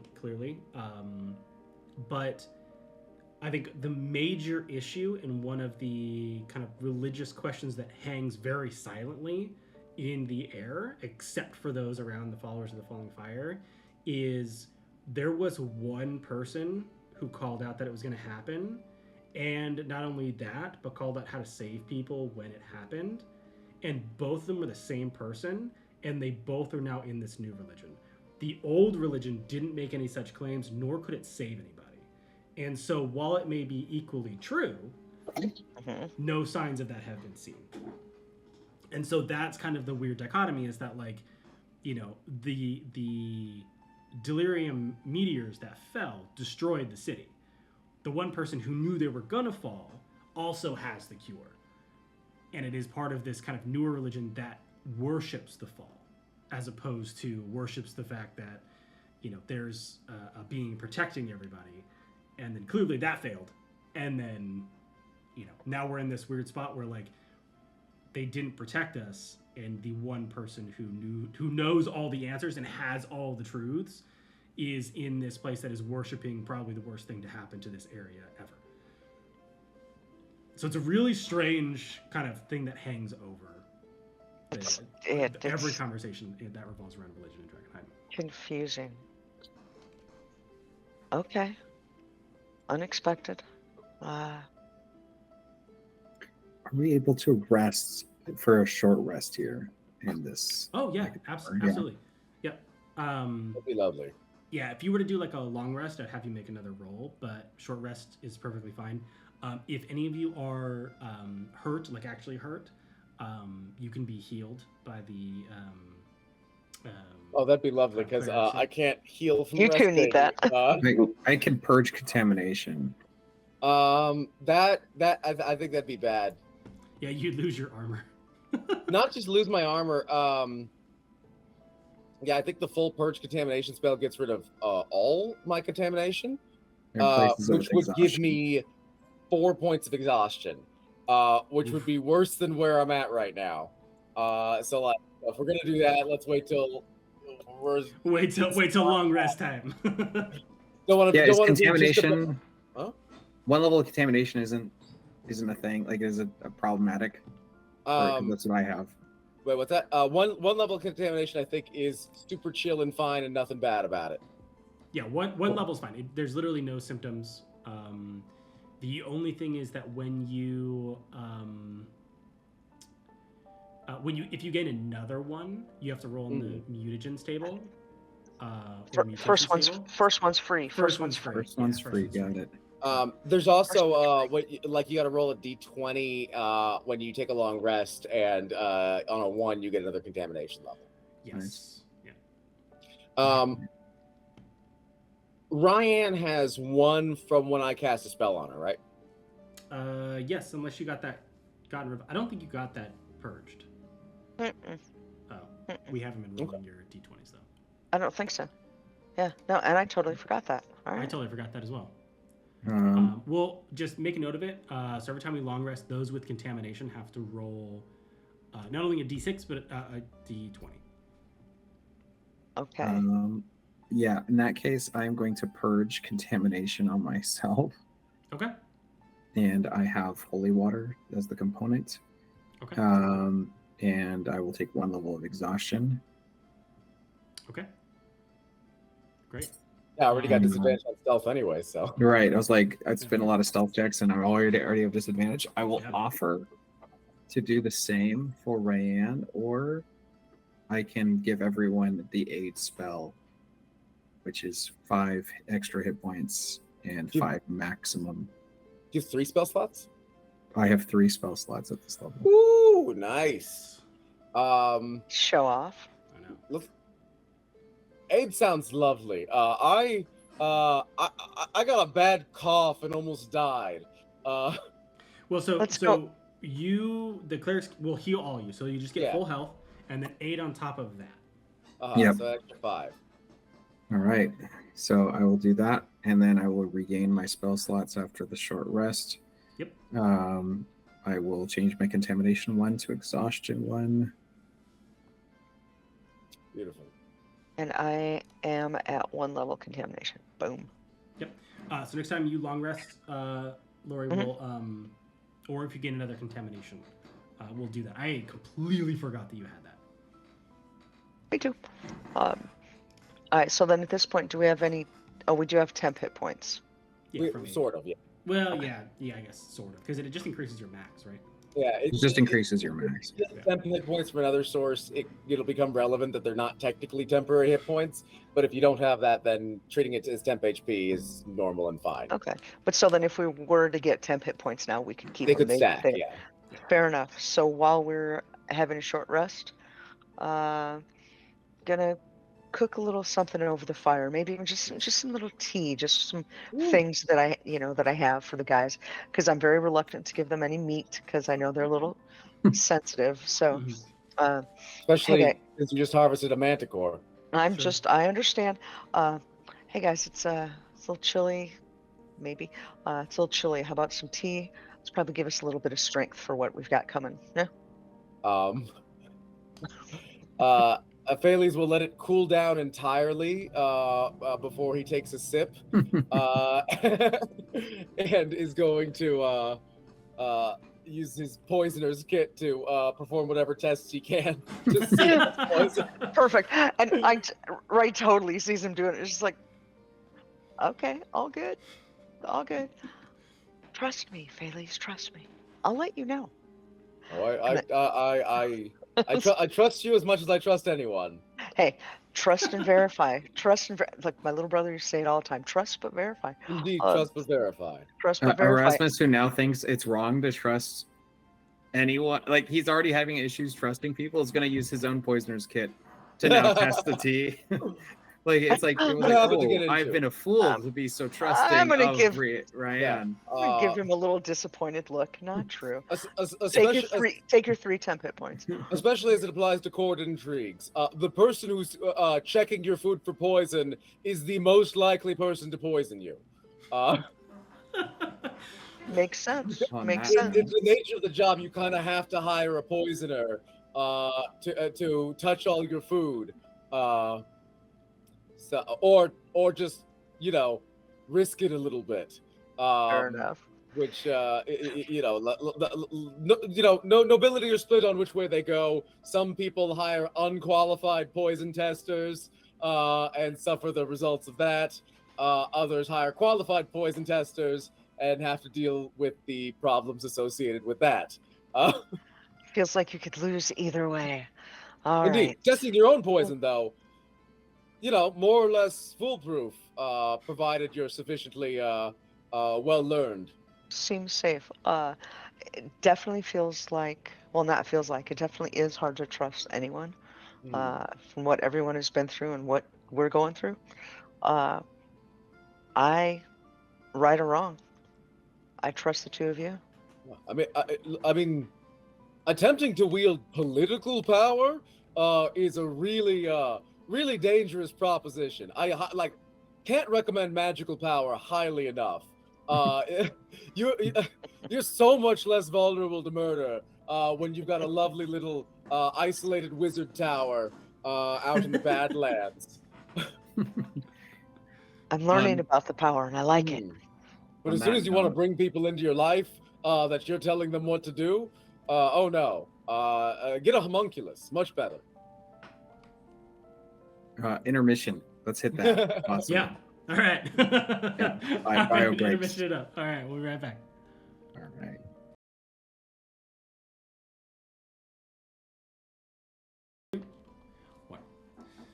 All right, everybody, back from intermission. Like Laurie was just saying, healed up, temp HP'd up, spell slots if you get them on a short rested up. Yeah, still sitting around this this campfire, trying to figure out, make sure that all of the food that you are now enjoying is poison free, that your party made. So I need to be clear. Lucretius Matthias is not really paying attention to like what you're doing with the poison maker kits. Everyone else is, because now everyone's really confused of what's happening. Like Ryan made food and was like so gracious to like share it, and you're like, I really appreciate that. And then all of these tests are performed on it, and they're like, what the fuck? They're like, they're eating their own food. They're like, what? You could tell that Erasmus is learning from the two adults in his life who just had a conversation about how acceptable and normal this is in front of him, and then shame him for doing it. No shame. No shame. I feel like there's at least one, like, I don't know, smug conversation of like, you see, this is what secular life is like. Yeah, it's like one of the younger converts. They can't They're trust like, one "See? another. See, this is what be happy you took the sacrament, because otherwise They can't even trust their friends. yeah. That's awesome. There's just rumors that we're a throuple. Yeah. These Just, but people. only in this circle of people, Yes. and they're slowly gonna spread across the city. Oh God. So after a little bit of time, Lucretius Matthias stands up. The chaplain that was here before approaches. Let me actually find his name. I have his name here somewhere. Where did he go? I literally had his name. There we are. Berman Weber approaches Lucretius Matthias and whispers something to her, and she stands up out of her seat and goes, if you'll excuse me, I'm needed elsewhere. But on your journey to the clock tower, good luck. You are going to need it for what is there. Quite right. I believe in all of you. And should you be interested in taking the sacrament or having any more questions, please return here, and we will set up some time to go to the crater. It would be better to meet here than to travel to the crater on our own. Yes, mostly because we only do the sacraments on certain. At certain Oh, of times. course. If we were to just show up there and then be hanging around in probably a perilous place, like waiting. Yes, and we Unwise. wouldn't want I you see. to do or perform the sacrament improperly. Oh yes, that would. Oh. And she kind of does like a half bow and then starts to shuffle off into because Bailey gates is like a just sort of- thinking about his own journal of notes of like, I wonder if I could figure this out. Like, I Is just it need a lot of directly people that in are the willing heart? to get stabbed. Yeah. The sacramental. Oh. Yes. Okay. Great. So you, at this point, there was no mention about the writ at all, but it seems as though you are kind of free to move through the gate. There's nothing blocking you from just leaving. Put it that way. There's no like metal gate that's closed or any of it's that. just Like a you could guarded just passage. Yeah, exactly. You could just walk through it. It looks like there was a portion of the wall that has fallen due to a meteor hitting it. And so you could just walk through to the inner city, should you choose to. Outstanding. Okay. Oh, so the gate is a metaphorical gate. Yes, yes. It's a gate in the sense of it is or it was a place to enter the inner city. That's cool and fun. I like to imagine them arriving like, I see there's a gate just for us. Isn't that nice? Yeah. That the meteor put that there. The meteor gave pretty us a much. gate. Yeah. All the way right. has been cleared. As they chase off the people who were already there. Yeah. No, Charging it's just for taxes, us. right? They're like, no. That's hilarious. This is our cult gate now. We're the meteor guys. Yeah. Those guys clearly weren't the meteor Yeah. guys. Yeah. A vicious cycle. We're the You're a meteor paladin. You guys. can't roll for rogue loot. Oh no. Oh, that's funny. Oh, Throwback. okay. So this was good. This was a good stop. Okay. We go on. Yeah. You guys are as powered up as I can make you right now. Yeah. Thank you so much for that fortifying draft. Once we make it out of earshot, I'm sure we'd Yes. like to be traveling stealthily. But Fales has some thoughts. Okay.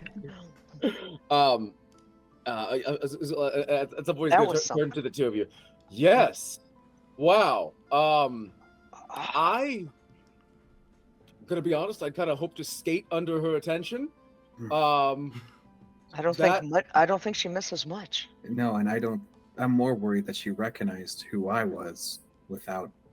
And not what bugged me most was knowing her very obviously knowing what I did with Oh yes. the art. That you saw that, right? Oh, I had my brief moment of panic, and then I realized, I'm still alive, which means that there's some aspect of this situation I don't understand. Right. So this is fine. This was a moment for me of realizing it's best to be quiet and listen to Yes, you guys. I think that was sort best. out. I don't know how on the same page everyone else there was. So it's super cool that she decided not to kill us. But Right. making being too free with some information might have provoked some other people there. Well, So I was just gonna say we should just hurry. yes, no, I think so. This is not a place to tarry. Though on that subject,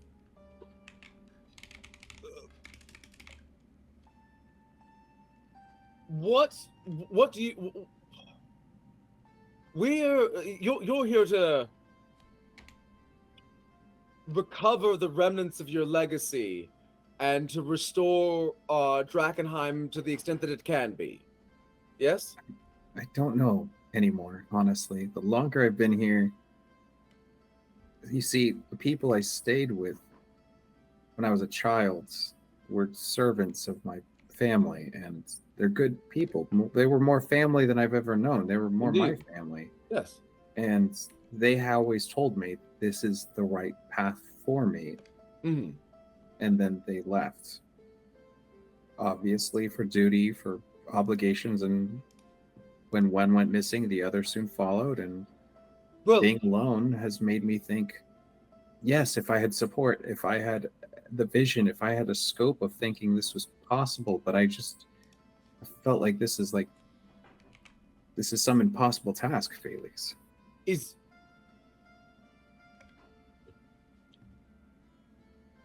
We were speaking earlier of this, right? That you simply can't kill all the monsters. Right. That's not feasible. I thought that's what it Either would take. singly or with it. Well, I I thought that's I don't honestly think that- easier to conceive of than anything else, and now I'm more disappointed because you're right. The one thing I was holding on to is the way to go. Yeah, well, I don't think that I don't think that's achievable. I mean, in principle, absolutely, but I think practically speaking, without the cooperation of everybody here, and perhaps not even then, I don't think that simply cleansing the city is at all practicable. It wasn't that I wanted to cleanse it. I just want to make it clear. I just wanted to stop seeing people die. Indeed. And then I realized that the monsters who do the most killing are people. I don't know if that's literally true. But I mean, anytime but certainly I take your meaning. I should say this. I feel most in danger when I'm disagreeing with someone. Yes, Here. yes. People here are particularly on edge, murderously on edge, even you might say. But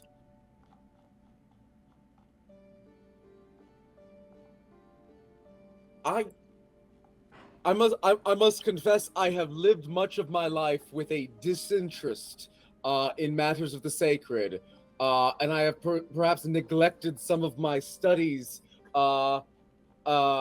as to the core aspects of it. So perhaps you could aid me. All right. How? What is faith?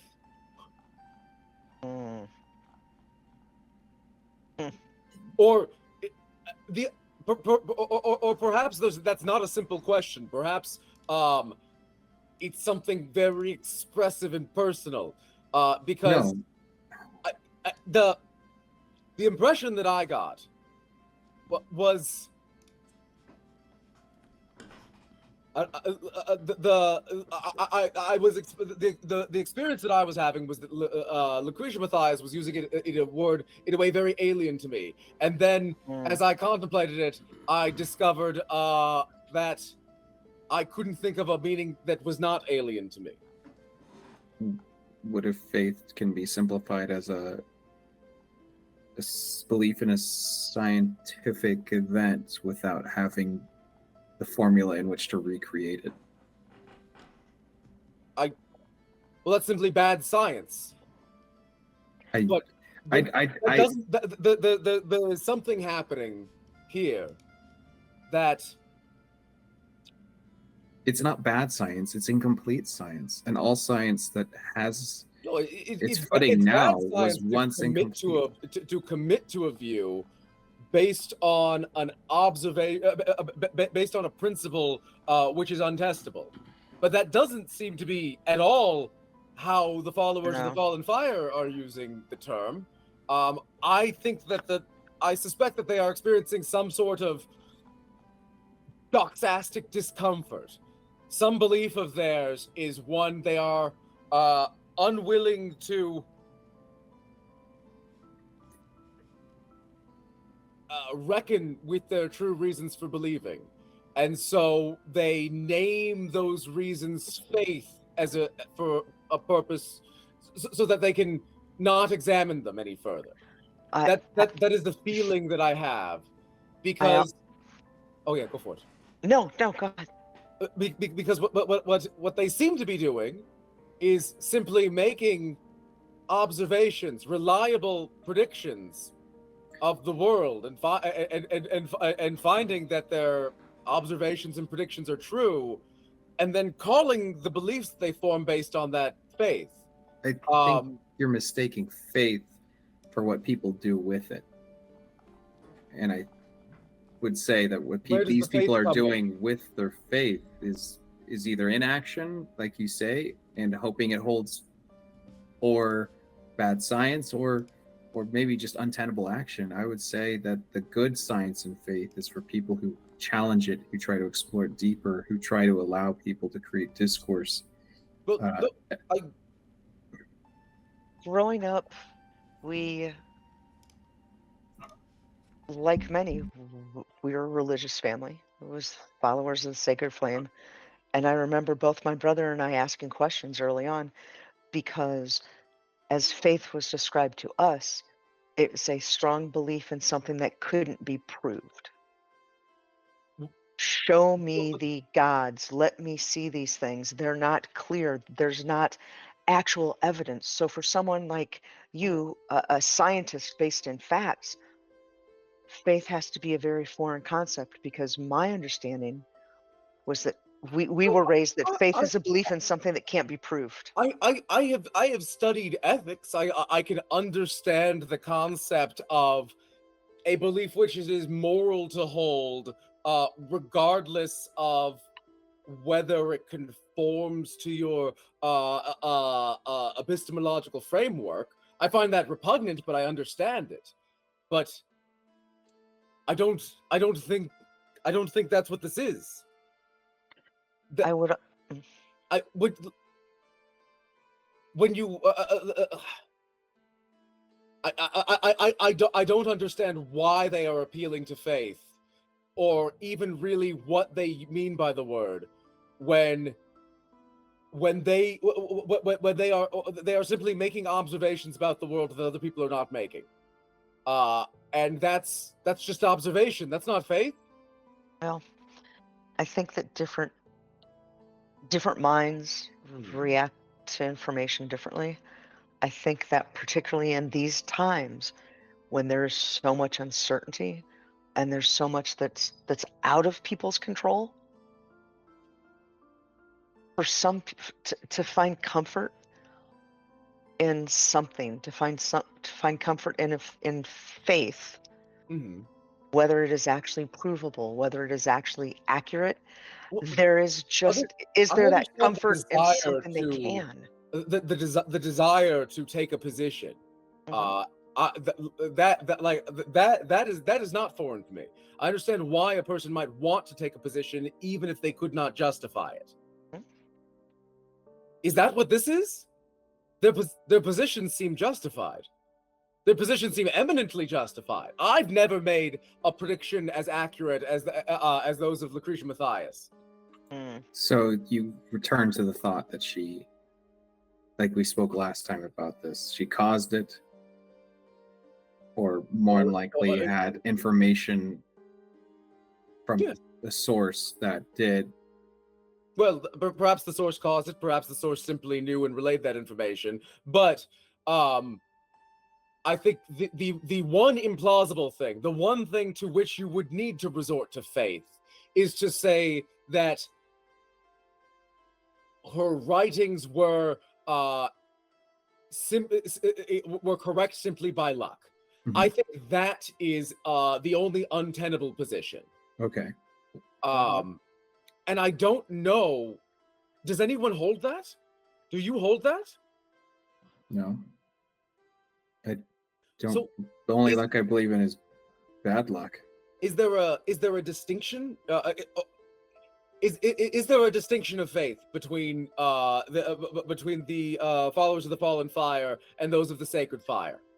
Do they believe different things, or is it simply a political schism? I don't know. I was under the impression that they disagreed on something fundamentally. I think they're. God. I think I don't know for certain. I think that what I had heard, particularly from people coming through the Emberwood Village, was that the followers of the Falling Fire were cult-like, and they were harming themselves. Yes, they are cult-like and harming themselves, but that's aesthetics. Well, and I think that the Sacred Flame, non-cult-like, not harming themselves. Also, don't know what's right or wrong. Failing to demonstrate any particular aptitude, right? What's confusing like the things you are pointing to in the followers of the Fallen Fire are in fact the very things that demonstrate that they know something that we don't. Demonstrably, like not a guess, not a vibe, but like we can observe this. We can observe that their oddities are founded in a perception of reality that they have and we lack. It's hard to argue against the evidence, and so they're I'm confused. I didn't. Neutral. The fact that they know the truth doesn't mean that we should support them. But if we are simply in the realm of politics, then I am out of my depth. What do you prefer as an outcome? Would it be better to banish this strange thing that we don't understand, to scour it from the city so the city can be rebuilt, or to come to understand it so that it is no longer threatening to us? Are we confident this will be the last meteor to strike Drakkenheim? Or elsewhere? Not when you portray it as something far from happening as a result of luck. No. We don't know why it came. That's the But thing, we we know don't know. Its coming was foretold. We know that there was some intentionality behind it. In some respect. I think the only way to know is to one day be able to hold the magic to get the truth from her. Oh, I'm quite sure she doesn't know. She must know something. More than us, perhaps. She must know. But why would she know as much as you want to learn from her? If we are positing this outer entity, this god, this whatever it was, this font of truth, because I can't imagine a world where someone has held 15 years of wondering why would they be the one to have this dream, and not have discovered it, and not have discovered any one clue. Academia is full of people beating their heads against intractable mysteries. Her desire to learn is essential. An essential component of learning, but not sufficient.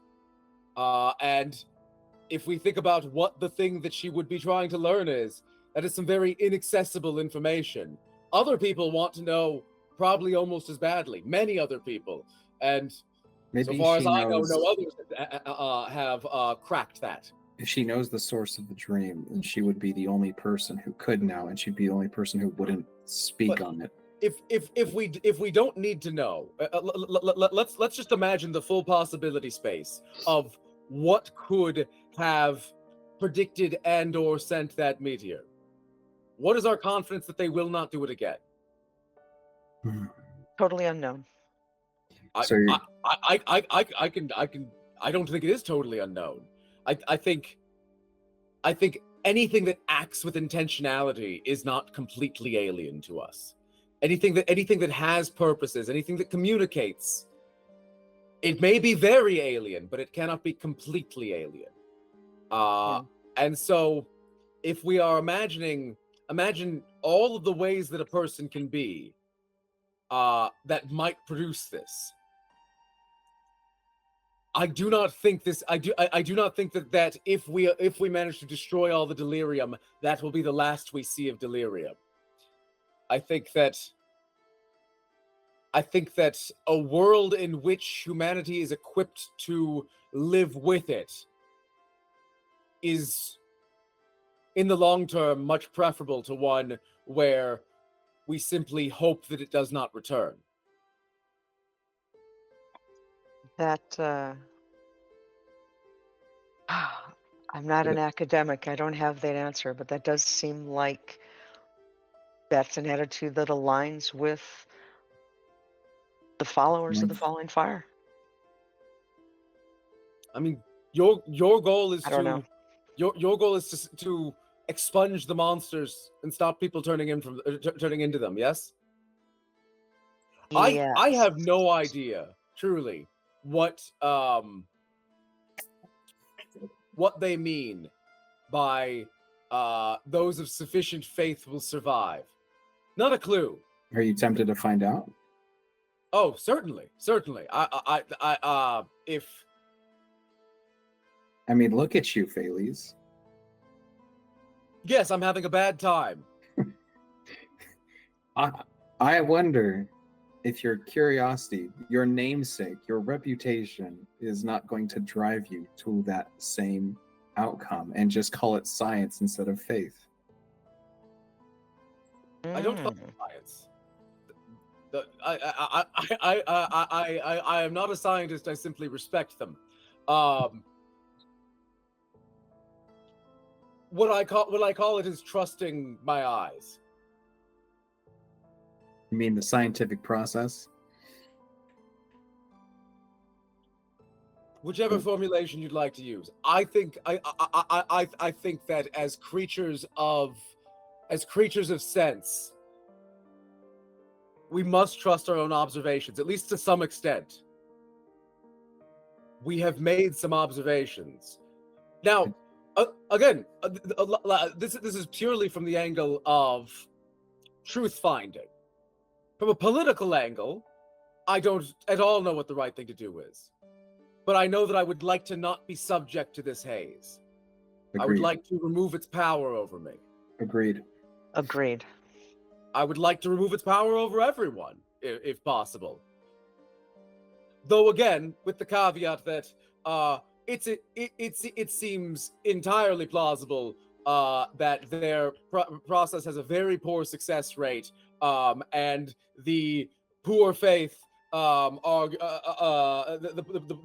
poor faith assertion is simply It's convenient cope, for them, as they say. It's spin. It But- could just be. But like, cope or not, they have the most successful procedure, and what is successful can be improved. It can certainly be improved if you approach it with the attitude of trying to improve it, rather than, well, I guess they weren't faithful enough. I think that it is essential that somebody who cares about the truth learn this procedure, and in enough detail that whatever research they have done is not lost. Yeah, there's a lot to think about. Trying to independently replicate it, I'm quite sure would be possible, but costly in terms of subjects. You might not get a second chance on that one. Well, it'll be interesting to see what. Oh, I wouldn't test it. I was not going to test my procedure on myself. God, not first. It'll be interesting standards, to see. Okay. It'll be interesting to see what Oscar Yoren Maybe if I was still in the on. academy, because it's there's all kinds of very aggravating bureaucratic procedures for acquiring human test subjects. People usually are driven to test on themselves. Here, I'm quite sure we could find somebody. But that's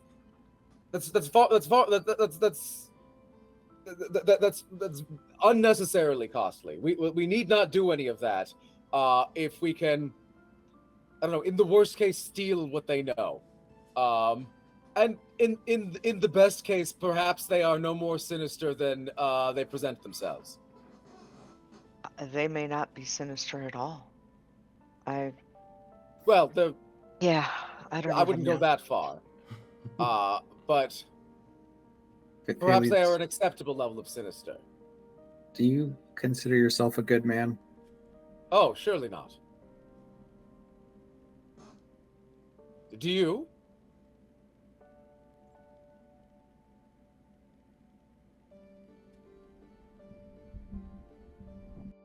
I think so. And I think you I should. find that very frightening. Why is that? Why is a good man frightening? I find those that are attached to an idea of their own goodness can excuse anything. I've been using because they cannot release their goodness. I've been using it to make sure I don't step away from it. I think when someone has stepped away from good and they continue to believe good, or they try to return to good, I don't know. I haven't gotten to that place, and I hope I never do. Barely consider myself a man. But if I'm going to be barely a man, I'd like to be as completely good as I can be as one. Oh, yes. Yes. Be as good as you can be. But I think you exhibit qualities that most would consider good. You are at your core a protector. You are. It feels as though you're You are a protector. You are out here, well, protecting. And I don't know if we're trying to right wrongs, but we're trying to make things better. And that seems good. Well, there are I many ways to go about it, but that seems good. I agree with all of that, Nice. but Ghost, nothing good comes from flattering your own morality. I was just asking about yours. If you come to believe yourself to be a good person, and you do something that conflicts with that image, I find many people resolve the conflicting act to their image of goodness rather than compromise their image of goodness. Well, And once you start down that path, there is no limit to the evils you can achieve. let's just not start that path. And speaking indeed. of paths, oh look, the clock tower. Are we there yet? I don't think. I think we're a ways off. Yeah, so you have two ways to get to the clock tower. So if you each open your map. Yeah. You will basically be and arrive at the clock tower from any direction you would like. After that conversation, ever kind of talking through that. The clock tower's number 12. You have essentially 3 bridges. One of which walks right up to the clock tower, and the other 2 kind of lead into the city. You can kind of go there. Those of you who have either grown up, well, I guess it would pretty much just be Ryan because you were a baby, Erasmus. Right. So, But I do Ryan, have a map Yes. that's basically better than your typical map. However I got it. It's not a surprise that the open space next to the clock tower is the market.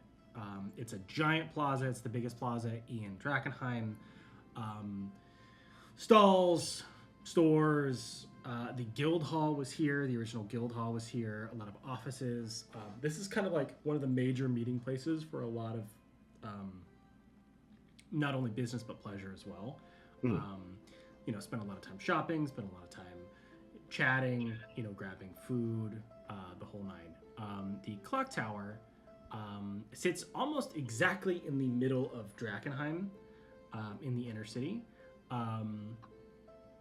And it is a kind of massive, it's a 300-foot tower. And it is a beautiful clock face, that you can pretty much see from anywhere. But as you approach the river, the Dran River on the eastern side, you see and can see that there's a lot of flying figures around the clock tower. It's pretty high up. It wouldn't be a surprise if they were able to see you as you approach. Certainly. And so being able to choose which bridge you would like to cross is kind of a luxury. You're not running away from anything or rushing anywhere. So you can choose whichever bridge you would like to cross and kind of what footing you would like to approach the tower on. What do we think about going through the South Bridge, so that we're not crossing out in the open and taking potentially some kind of direct fire the whole time? Yeah, it's a little bit longer of an approach, but it would preserve at least the possibility of approaching undetected. No, that makes sense. Yeah, if we know at some point they're going to be able to see us, let's put that point off for as long as we can. Okay, let's go south. South Bridge. Okay. Okay. So you reach the bridge. You eventually find your way out of the deeper haze. So you're able to kind of let down the mask that you were wearing, Ryan, and kind of breathe deeply. The haze was acrid, acid, smoky. It made you just feel gross. It was like soot mixed with water, mixed with spit, mixed with slime on your skin as you walked through it. It's quite frankly disgusting. You leave it and you get the fresh air of the normal haze of Drakkenheim. And you're like, wow, this is a massive improvement. That's saying a lot. So Yeah. you make it to the River Dran, or the Dran River, and you approach it's a causeway, so it is a bridge, and it's built as a bridge, but it's not like a big, massive to-do bridge. 4 people abreast can take up the vast majority of the bridge. If they walked side by side, it's not a massive thing, but it seems to be well-worn stones. It seems to be a relatively popular causeway that leads deeper kind of into what is known as Temple Ward, which is more houses, more offices. This is kind of more posh, more luxurious. There's shops kind of all over the place. Quickly cross the Dran River with no ill effect. The river looks disgusting and contaminated and infected with the delirium as well, or the haze as well. As Bridges are lovely. Did you say the What's up? how many people abreast? Like We 4 can't and a go half, 4 abreast. give or take. Yeah. It's like a crowded bar. All right. No, We don't no, have to go 4 abreast. It's just an option. no duck floating in the water. Nope. How high up is this bridge? It's not too high up. Maybe 15 feet from the water. Okay. It's a causeway is a better way to describe it than like a bridge. It's a way to cross the River Dran. If the River Dran were to ever get overflowed, one of these bridges would be underwater for sure. Okay, yeah, and like this is something that like a small boat could get under, but it's not made for like sailing ships to cross No, under. definitely not. No, any trade that happens outside the inner city. It's dropped off outside in the outer city and then brought in through the gates. Okay. That way it's able to be a little bit more tightly controlled. But anyone who needed to get into the inner city, travel or whatever, would either fly or would take like a smaller vessel to go underneath. So you cross over. Are you going to stick by the river, or do you want to go a little bit deeper in and go through to that open green area on your map is actually the plaza? That's how big it is. It's a massive plaza. So it depends on how you want to approach that. You can follow the river all the way up to the tower. I feel like the density of the market might give us some cover. What do you think? Yeah, I feel like if we just walk down along the water, that feels more exposed. Very that much I'm so. comfortable with if we can Yep. avoid that. So I'd rather scoot in. Scoot in. I don't know about the two of you, but my range is somewhat limited, and I don't relish the idea of getting into a rock throwing match with a flying creature. Right. Okay, let's stay in with the goal being to not be noticed. Okay, so heading to the plaza, kind of working your way through that marketplace across to the tower. Yep. Great. Okay. So you successfully managed to kind of make your way through this section.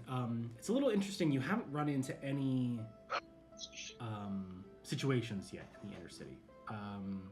It seems a little quiet today, which is great, allowing you to have kind of deeper conversations and kind of ponder the mysteries that have now been proposed in front of you. You approach the plazas. It's called Market Square Plaza. In the center of this plaza, first of all, this plaza is massive. It is a massive. There's technically 2 plazas. The center of it is cut by the Drakkenheim Guild Hall and a lot of the offices that are there. It was like an administrative hub, so a lot of trade flowed through the Guild Hall. It was where all of the main gold was stored as the bank, and it looks like it has completely fallen apart. So the roof has caved in and left a lot of the walls up. But it was mostly made of stone and glass and kind of whatever metals were around. So It looks very thoroughly destroyed, but it is there. The outside plazas are filled with, it's just a scattering display of stalls, markets, little businesses, whether they be tents or like wagons. There's crates everywhere. And one of the things that is most noticeable as you kind of start to move through this is like as you get closer to the plaza, you start to notice the scorch marks and the broken weapons and the armor scraps and the bones and what remains of massive battles in this place. This is a very centralized place within Drakkenheim. It is the only place that allows for a fair fight of large forces. And you can tell that they clashed here. However many times, it's kind of hard to know, but there's a number of bones and remnants here. Looking at the bones, am I seeing like gnolls and trolls? It's not only that, but it's humans in different garb. So not the same garb. It clearly seems as though there was some chaos in the 15 years since the sky fell. There were factions that sprang up and went to war with each other and fought amongst the ruins of Drakkenheim. Then there is the remnants of those that sprung up and fought the invading forces of the Gamir or the gnolls and the trolls. It's clear that there's bones of other various flying creatures, harpies. There's some there's one or two remnants of the manticores here. Everything is at this point not necessarily decayed, but like in a process of decay. Like the corpses in Drakkenheim don't rot and decay, or at least not traditionally. Exactly, right.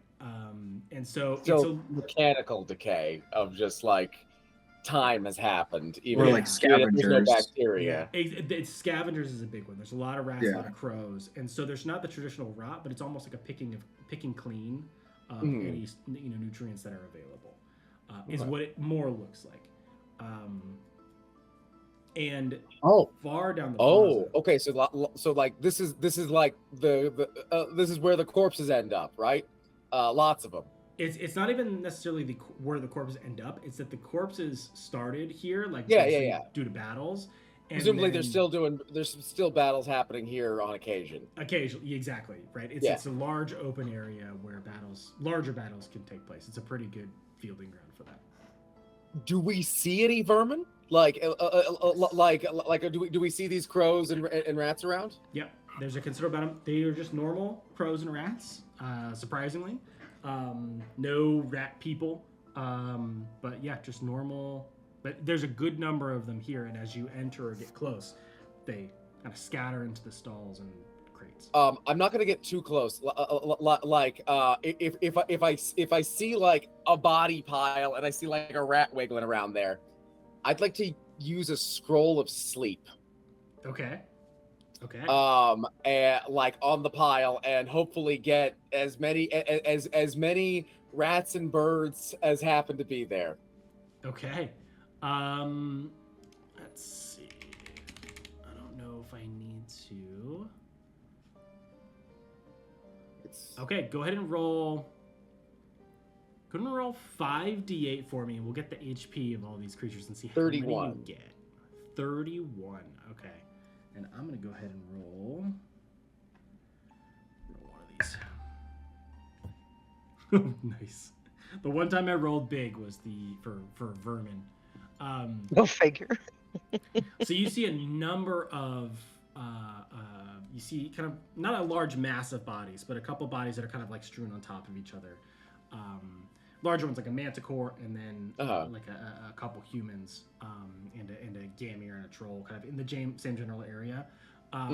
You cast your sleep, and you see there was a little bit of wiggling, kind of, you saw a couple rat tails and a couple crows on top, and they instantly just whoop, kind of all fall asleep. Excellent. I'm going to rush up while the spell holds, and just start one by one grabbing them and breaking their necks. Okay. Right. Who? Because you're now in the plaza. Out of the Yeah. two of you, who is not? So not you. Probably did have Felix. to run through the open to do that. Yes, and so the other two, either of you can go ahead and roll me a perception check if you would like. If you are too shocked by what you're seeing, you don't have to.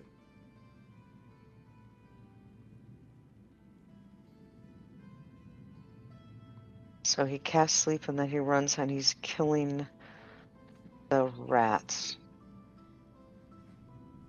I would probably just... Baileys, what are you doing? Are you following me like enough to ask me that? Oh, right. How far away was that from where we are? Probably just like 30 feet, but like it was 30 feet across open ground when we probably Nope. sneak. Nope. So yeah, so perception to see what's going on. That's is it a 13 or 18? 22. 22. Okay. Erasmus, are you going to roll perception as well, or no? You good? Yes. Okay, go for it. Not 20. No, wait, I have disadvantage. Sorry. Oh. 11, so that is Why do you have disadvantage? because I took a level exhaustion, purge, and contamination. Yes. Okay. So, trying to be honest, 15. No, 16. Sorry. 16? Okay. You actually both see this. So, you're having spent a little bit of time in the deep haze. Your eyes have adjusted in a weird way where, like, you can see things a little bit clearer in the normal Drakkenheim haze because you know what deep haze is. And so you're like, wow, this is great. It's like a clear blue sky. This is amazing. And as Pheles rushes across the kind of open plaza to this section that he has cast sleep on, and starts to pick up the creatures and dispatch of them, you see... oh my god, where did it go? I just had it. Here we are. I'm gonna be honest, that was more than I expected. You see 8 kind of shadowy figures leap from the tower, because the tower is a pretty massive thing, so you don't see exactly what they are, but you see these dots separate from the tower and then fly forward. You count 8 of them as they close in. And we're gonna go ahead and we're gonna end there, as we are now in the Market Square Plaza. And we were told about the harpies. Here we go. Never a fight we don't want to get into. Yep. But there is respite at the top of this tower, should you be able to make it to the top. There is the only respite that you can find within the city. Oh, we're gonna get there. We're gonna get there. Sweet. Dang. Thank you, everyone.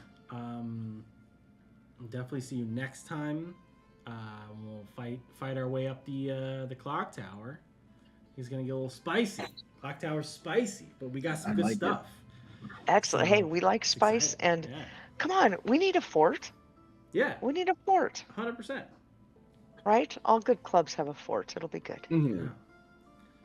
I'm really liking our group's synergies, and I like knowing that contamination can help Pheles on some level protect himself. Yeah. Awesome. It's very cool. I mean, I've just been getting really lucky aside from the skin thing on those rolls.